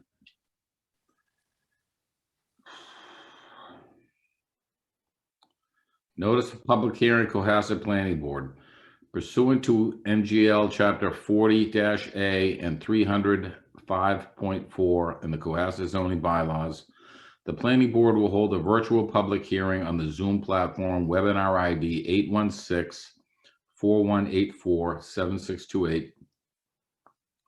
Password 543-100 on Wednesday, April 14th, 2021 at 8:30 p.m. for a large house plan review for properties being shown at Cohasset Assessors Map B109-49, Lot 32, house number to be determined, Windy Hill Road, Cohasset, Mass. 02025. The application is for the construction of a new RGFA 4,510 square foot single-family residence. The application is submitted by Eames Capital Partners, LLC. A copy of the application, plans, and accompanying documents are on file in the town clerk's office at Cohasset Town Hall, 41 Highland Avenue, with office hours of Monday, Wednesday, Thursday, 8:30 a.m. to 4:30 p.m., Tuesday, 8:30 a.m. to 7 p.m., and Friday, 8:30 a.m. to 1 p.m. Electronic copies of said application can be obtained by contacting Planning Director Lauren Lind via email at lind@cohassetmass.org. Any person interested or wishing to be heard on the application should access the virtual meeting at the time designated. Signed, Amy Glassmeyer, Chair, Planning Board. All right.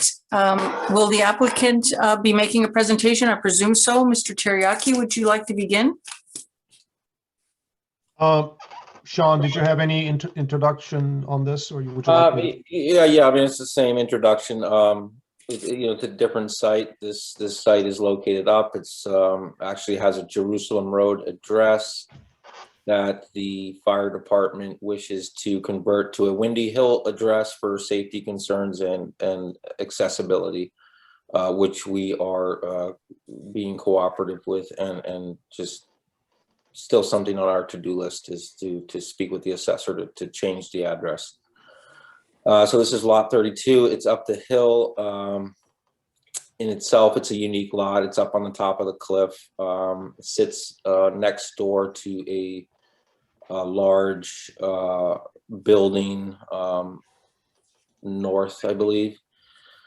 So, I mean, since we are discussing past plans versus this plan, I would say that the biggest alteration is that we removed a third bay out of the garage. So now we have a 2-car garage. We also got rid of the space above it. In an attempt to salvage a pretty large outcropping of ledge, which we are able to do and provide. The home here is a lot less tall. It's a gambrel style, overlooks Straits Pond, has some, some views off into the distance. Again, I guess, that's all I can really say on this one. I'll hand it over to Greg Morse to go over the site plans and answer any questions. Thank you. Thank you. Great. I'm going to put up a share screen of our site plan here.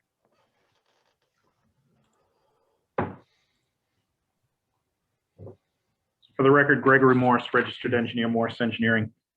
Lot 32 Windy Hill, depicted by the black line here, being the property line. It's 27,994 square feet in size. It's all upland land area. The proposal here is to construct a new single-family home located right here. That home, again, being a wood frame structure, approximately 4,510 square feet. It would be accessed with a bituminous asphalt driveway from the garage, which is right here, down to Windy Hill. The first approximately 100 feet of the driveway is shared with the abutter, Matt Shannon, on the left side, but then it does split off to lot 32 as its own solo driveway. This lot here is entirely outside of the 100-foot wetland buffer zone to Straits Pond. No order of conditions or wetlands permit is required for this. I would note, however, a stormwater permit is required with the Conservation Commission. For stormwater purposes, what we've proposed that the roof here would be collected into a series of dry wells, one collection system in the backyard of the house, another collection system in the front yard. We've also proposed along the edge of the driveway a crushed stone infiltration trench to help infiltrate any water coming off of the driveway.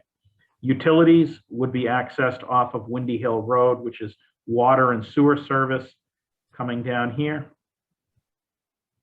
The main change from the previous plan with respect to this was elimination of, in this location here, a third bay on the garage. Because of that, we were able to revise the grading around the back side of the garage, which eliminated the need to take down. There's a stand of cedar trees that's relatively well established at this back corner. That would now all remain in place with this proposal. We've tightened up the limit of work. This dashed line here represents the limit of work. You can see the vegetation that's to remain between Jerusalem Road in the rear yard of this property. That vegetation would be supplemented with our other plan, which is the landscape plan that was included. This plan here depicting additional trees that are to be planted to help create a buffer between lot 31 and 32 to fill in a gap along the Jerusalem Road side, and then to create a buffer with the abutter, Mr. Shannon, on the south side of the property here. This house complies with all zoning requirements with respect to setbacks for lot coverage and building coverage. Building coverage on this site is 12% of the lot area, 20% is what's allowed per the bylaw. I turn it over to John to discuss the architecture.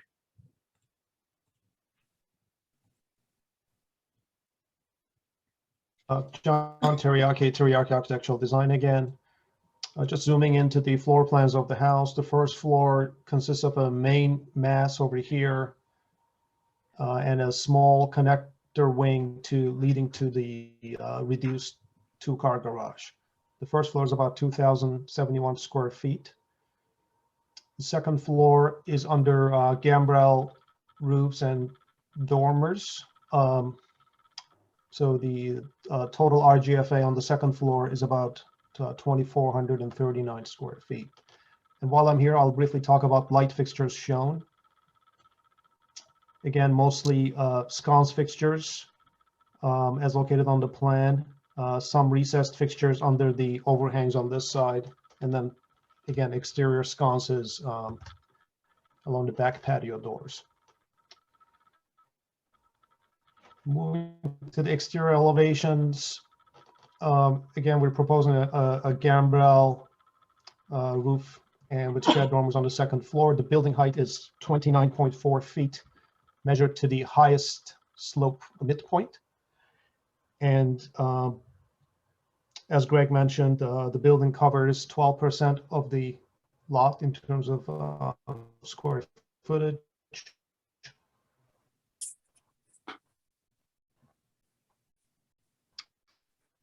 We had worked to clad base of the building foundation. Other than that, the materials consist of cedar siding, white trim, and then potential shutters facing the front of the building. We also included some, again, I would probably call these inspirations rather than direct comparisons, but just from the larger neighborhood. Again, houses at Jerusalem Road and Rossway intersection. Again, the purpose of these images is not a direct 100% comparison. It's more of an architectural language comparison. And 62 Black Rock Road, a newly constructed house. I think that'll be it. Would someone like to talk about the vegetative plan? Simply because when you change structures and locations, I think you have a very different feel.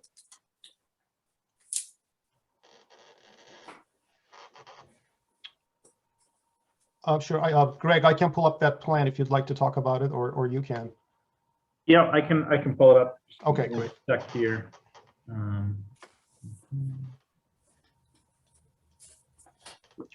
Yes. So this plan here, vegetation, you can see the plant species here on the planting list.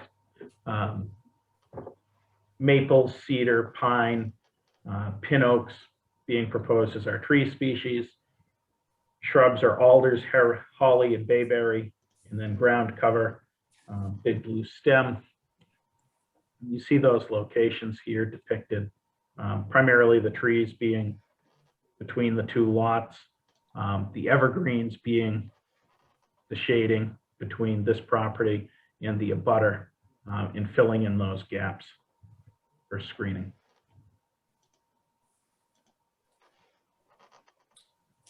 All right, thank you. I'll wait to ask. Well, I'm going to ask questions about this right now, if you don't mind. So the northwest corner, which is at the steepest point of the slope of the cliff, will there be vegetation along that? I see that you didn't mention the swimming pool, but they're going to have a swimming pool. And I'm just curious about whether or not they're really going to want to have just a naked spot right there where the swimming pool is, or would you be considering putting vegetation there to sort of enclose it a little bit more and make it more intimate? Another comment is I'm going to presume that you're going to stagger the vegetation that's opposite of Mr. Shannon's house rather than having it look like a necklace of trees. And the same argument could be made on the basically the west edge, which is looking on to the larger structure next door. So have you thought about maybe varying that a little bit to give it variety, not just planting variety, but actually how it's staggered? So how the landscape architect has laid it out, it does appear to be in a straight line. We could certainly consider staggering it. It looks like the tree is staggered with respect to the evergreens at that location. Same with the lot line here with the Shannon property. They appear to be in a straight line along the lot line. I'm sure if it was the board's desire that they could be placed in a staggered pattern. I brought up a copy here of our site plan. You asked around the backside of the pool. You can see our limit of clearing a little more clearly on this plan here. We're not touching any of the vegetation in this location. It's approximately 40 feet in depth from the limit of clearing to the lot line. The lot line in this location essentially follows the stone wall. You can see the stone wall is depicted right here. And you'll note from that wall to the actual pavement of Jerusalem Road is another 15 to 20 feet in depth at that location. So you actually do have a pretty good vegetated buffer here, as well as setback from the edge of the pavement. Is that true going northeast on the edge between the upper house, which is on Jerusalem Road, and this yard? I mean, the fact that there's 4 trees and then 1 tree and then this area that then goes to the cliff, are you basically indicating that that is completely vegetated, so you will not be adding anything to it? That's correct. We're not adding anything further in this location. We're leaving the vegetation that's there is to remain, not be touched. And then these 3 are being planted at that. Right, but go further west, up the hill. Further west, up here? Yeah, like right along in this, so you've got 4 trees and then 1, but is that all vegetated then to the cliff edge? Or it just seems like it's an odd configuration of just a tiny little bit of vegetation. Yes, it is. It's all vegetated. You can see here, this is the proposed vegetation line right here. So this is naturally, we're leaving 20 feet of vegetation along that entire lot line there. Yes. So the proposed trees are right in here to fill in the gap. And then we're leaving the natural vegetation along that lot line. It's approximately 20 feet in depth along that lot line. All right, thank you. Let's have, let me ask Laura first. Do we have members of the public who are going to want to speak after the planning board members speak? Yes, it does appear that way. Okay. Why don't we do them first? All right. First, I'm going to promote Kathy Berrigan.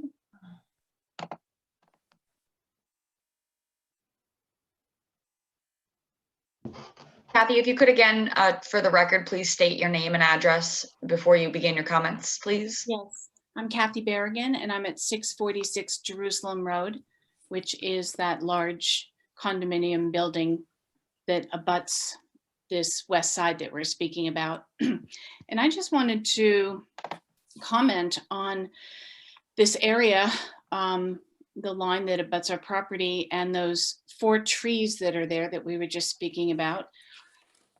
Those trees are, well, first let me say this.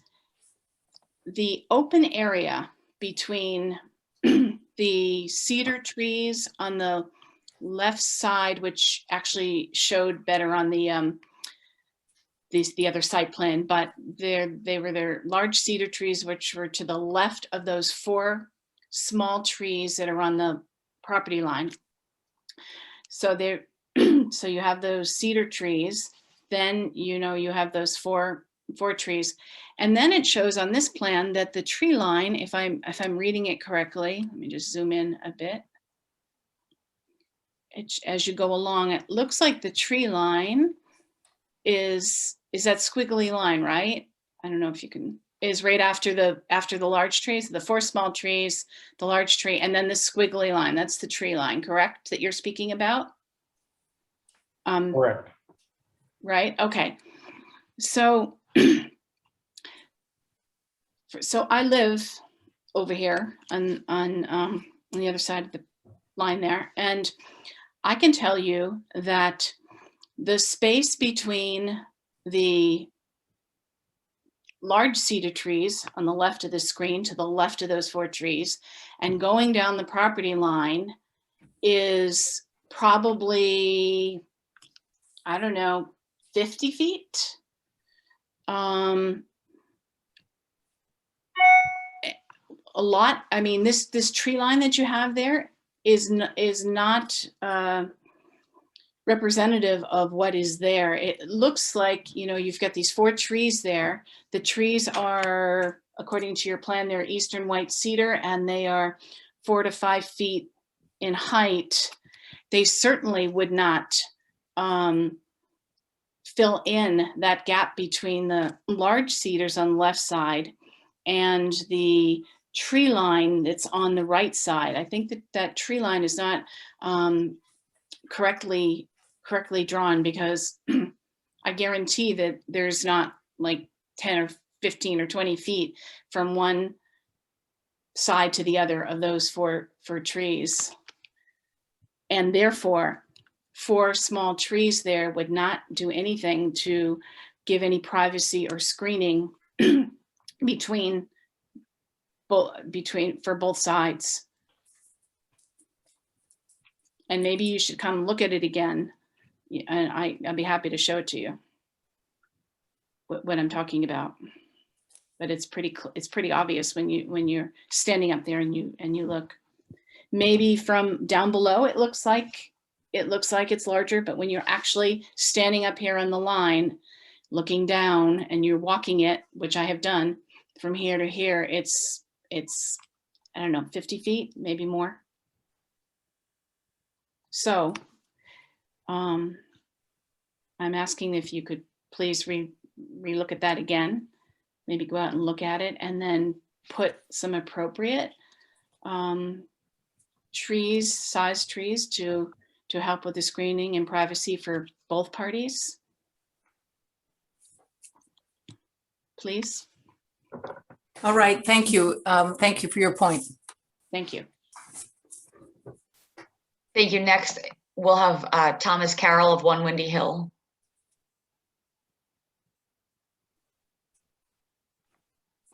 Yes, hi, Tom Carroll here again. I just wanted to make the point that our opinion on this proposal is the same as the last one, Lot 31, that the house proposed is significantly out of scale to the neighborhood and really needs to be reduced in size so that it's appropriate to the neighborhood.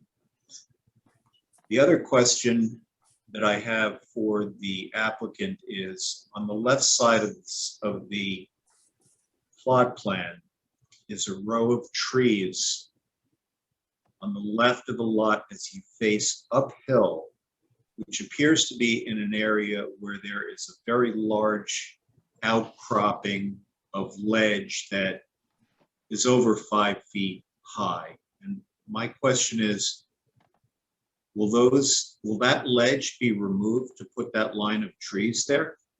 It's not clear.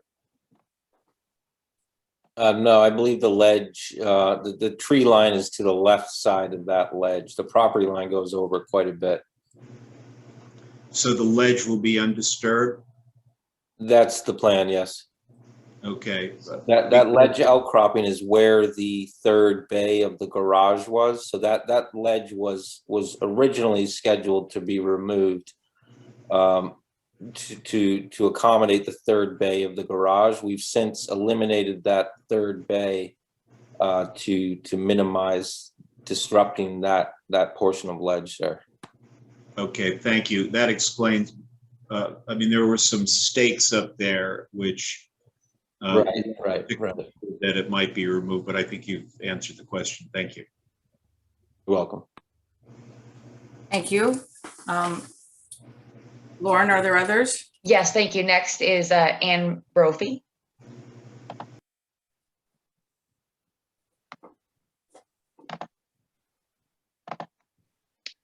Ann may be having trouble unmuting. I'm going to defer for the meantime until Amy Berniker.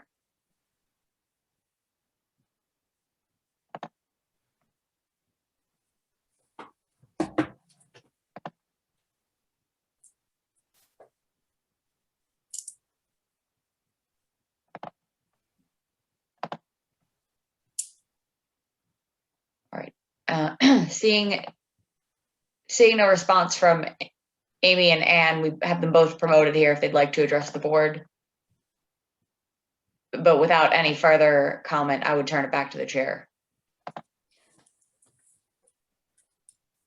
All right, so then do we presume that the public has finished for speaking for now? If they want to speak later, I will definitely go back to them. So I now want to ask the planning board members for their opinions. Paul Grady. Couple questions. Shared driveway. I'm not too familiar with that. Is that okay to use, shared driveway?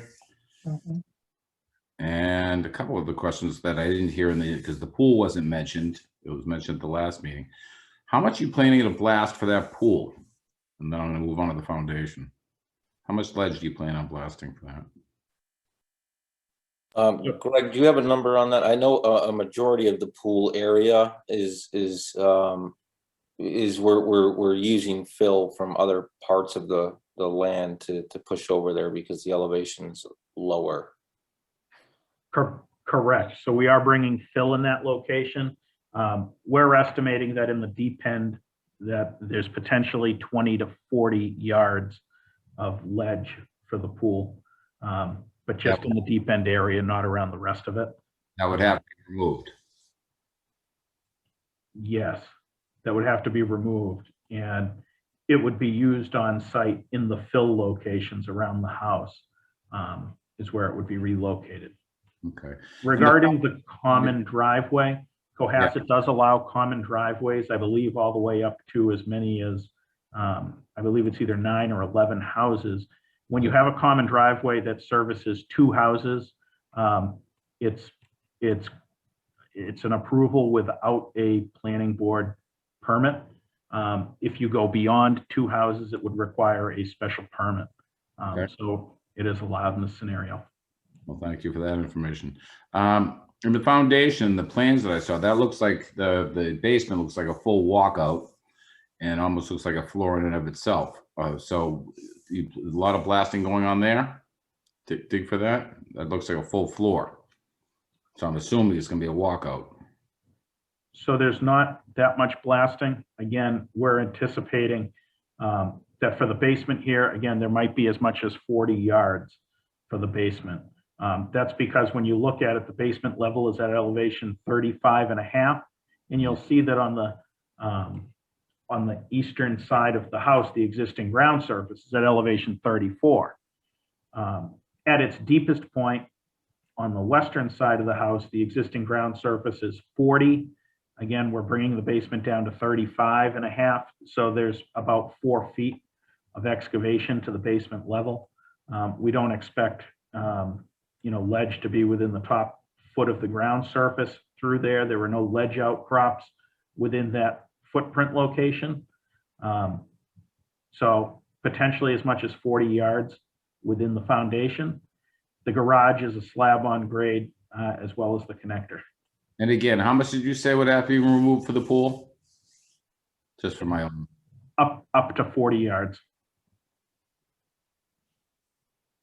Okay, thank you. Clark Brewer. Yeah. I think that some of the moves that were done to scale the project back, aside from staggering the trees on the south and west borders, I think some of the moves are an improvement. But I have to go back to another zoning issue, and I hope this isn't the 800-pound gorilla. So, I think typically when it seems like there's been a zoning issue with a large home review, we've said, go back to the zoning board of appeals. And when you get your zoning issue resolved, come back to us. But I was just looking in the zoning table, the issue of lot width, I think is a problem for this project in that there's no existing building on it. There is a part of the lot, the back part of the lot, that complies with zoning at 125 feet of width. That's from the middle of the lot from Jerusalem Road back, where we have structure that complies with the setbacks. We have a structure that doesn't comply with the lot width. It seems like you could locate a structure, a house, provided that it's located more than halfway back on this site, and comply to zoning. This is sort of like an overlooked part of zoning, but I would say for this one, and I don't know about the other one, but because we're not talking about it now, but for this one, it doesn't look like it complies to lot width. If the applicant has something to say about it, that's fine. Or if they don't, I think that we throw this in the bucket of referring the project to the zoning board of appeals. So lot width on this case is a measurement that has to be 125 feet wide. And where that's measured at the front corner of the building closest to the street that you derive your frontage off of. This here is being given a Windy Hill Road address. It's accessed off of Windy Hill Road. And so you would measure a lot width parallel with the lot line at Windy Hill Road, and you would measure that lot width at the front corner of the building. Okay, that's believe Greg. Is that Greg talking? It is. Okay, Sorry. hey, Greg, your frontage is off of Jerusalem Road for this lot. So again, I think this is a referral to the ZBA. I'm not necessarily agreeing with your argument, but I do understand it. I can get more clarification on that from likely the building inspector. All right. Clark, are you finished for now, or would you like to keep going? I'm done for now. Okay. Paul Grady, Wanted again. to jump on Clark's, speaking to Greg, is I think Mr. Richards said that this is going to be a Jerusalem Road address. Was I mistaken in that? You're working some out? No, it's currently a Jerusalem Road address. We're switching it to a Windy Hill address for the fire department. Thank you. Again, I don't think the address is an issue of where you take frontage. That's correct. And anyway, All right, so maybe that's something for the applicant to dig down on and provide something as a follow-up. all right, thank you, Clark. Tom Callahan? Well, to the extent I can incorporate any comments I made in the other hearing by reference, I'm going to do so in the interest of time. My concern with this is still subsection C1A and the scale of the building relative to the neighborhood. It's still, in my view, out of scale. But this is the one that with Clark's width issue, and this is the one that possibly has the single lot exemption issue. So I don't know what your past practice has been, if it's been to send the applicant to the zoning board before we make a decision. You know, I'd then make a motion that we do that, if that's the practice. If not, it's certainly resolving those two zoning issues with the zoning board, not with just the building inspector, would be conditions that I would like to see on this one, whichever way else we decide, at least those two conditions. All right, you done for now, Tom? Yeah, I'm done. Yeah. Okay, Eric Potter?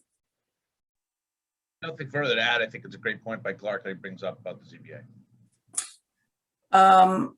All right, so what we have outstanding relate to such things as vegetation, screening,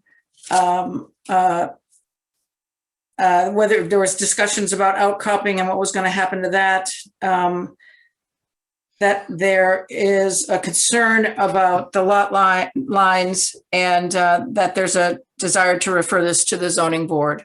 So if I didn't hear any dissent with those ideas, would somebody like to make a motion? If I could step in, to the extent the conditions to go to the zoning board are, I believe, compliance with applicable zoning, I think that is well, I guess both conditions to go into the zoning board touch on matters that are outside of the scope of jurisdiction on site plan review. So I would like to get that note on the record here. Well, I think it would be valuable to know, for you to know, that we often will refer a case, a situation in which we think there is a value to us in making our decision based on what another one of the boards would recommend. So it's a common practice that we undertake when we feel we need the information. Well, let me just add to that. There's really no point in having a large home review for a project that isn't realistic and has a zoning issue that hasn't been resolved. But Mr. Carroll, we take your note, and it will be in the minutes, certainly. Can I? Frey, it was Frey, right? That's correct. Oh, sorry, So I'm seeing I'll Mr. make a- Carroll below you. You have to realize that half the screen, you can't see anyone. Oh, it's 10 o'clock and So I'll make a motion to continue the hearing to 9 o'clock on May 12th. To give the applicant a chance to follow up. can I get a second? I'll second it. Okay, I'm going to do a roll call vote. Clark Brewer, Brewer, aye. Tom Callahan, Tom Callahan, aye. Paul Grady, Already, aye. Eric Potter, Butter eye. Amy Glassmeyer, aye. Thank you very much. And we will carry forth as we stated in Clark's motion.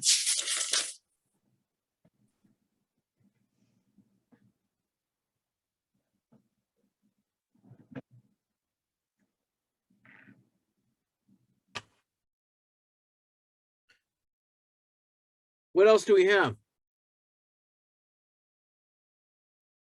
Staff comments. Thank you. Yes, we wanted to discuss just some planning board training for you. Given the hour, I'm going to suggest that we defer this to our next meeting on April 28th. Okay. Second that. We'll send you an email in advance so that you know, yes, it's been a long-term goal for us since we've been working here, and for training for towns, boards, committees, staff, all sorts of fun, exciting trainings and prizes. So This reminds me of Yoda's speech about who should be given the training. Jen, they providing lunch? we'll have it delivered since it'll be on Zoom. Perhaps some M&Ms. M&Ms. I was thinking M&Ms. Just Oh, no, we know we are lining up really good teachers. So you'll be That happy. sounds awesome. Yeah. Hey, is our next board meeting in 2 weeks? Yes, it is. So nothing next week? Correct. Nice. Quick update with wonderful presentations by Lauren. The advisory committee and the Board of Selectmen have unanimously supported all 9 or 10, however many zoning articles are going forward. So good job by Lauren, good job by Katie Dugan and everybody else who's been involved in that. So Thank you, Tom. Can you hear me? You can. Yes. Yeah, we can hear you. Sorry, because my you won't even, I don't want to tell you what the problems are. But anyway, Lauren did want to mention one other thing, right, Lauren, about people that would come to us, not as an applicant, but more just to sort of run things by us. Did you want to talk about that? Oh, yes, that was the Zoning Board of Appeals recommendations. We will also take that up on the next meeting. Okay. That sounds good. Yeah, Hey, like we used to do. We have a public meeting for the Elm Street corridor tomorrow that's at 7 p.m. yes. That as long as everybody knows about it and gets an invite to participate. Lauren, did you send it out to all the board members? You know, I did. I believe I did Okay, some awesome. time ago, but I will resend it just in Okay. case. And if anyone is interested, Elm Street Corridor tomorrow, our first public forum. We're looking for feedback as we embark on this initiative. Gas lights. 7 p.m. tomorrow. Yes. And since we won't be together, Saturday, the 24th, Earth Day events that the Open Space Committee is doing, town cleanup. Great. Yours truly put on 143. I'm organizing a little hike to our wonderful open spaces by the water plant. Straight No, Pond. is Tom, they doing the hire same thing. prisoners for that kind of thing. So, all I'm right. a prisoner. You got an orange suit? Hmm? Oh, yeah, You have an Tom, orange suit, Paul? I had that years ago when I got out of the Marine Corps. Okay, so it looks to me like we're about ready to adjourn. So may I, Clark, yes, Hold sir? on. Motion to adjourn. Second. Can I get a, We- okay. By the way, we just got a thank you from one of the members of the public. Thank That's you, nice. Ms. Bergen. Roll call vote, Clark Brewer, Brewer, aye. Tom Callahan, I Paul Grady, Paul Grady, aye. Eric Potter, Butter eye. Amy Glassmeyer. Aye. Good night, Meeting adjourned. everybody. Good night. Good night. Thank Thank you. you. Staff, thank you, staff.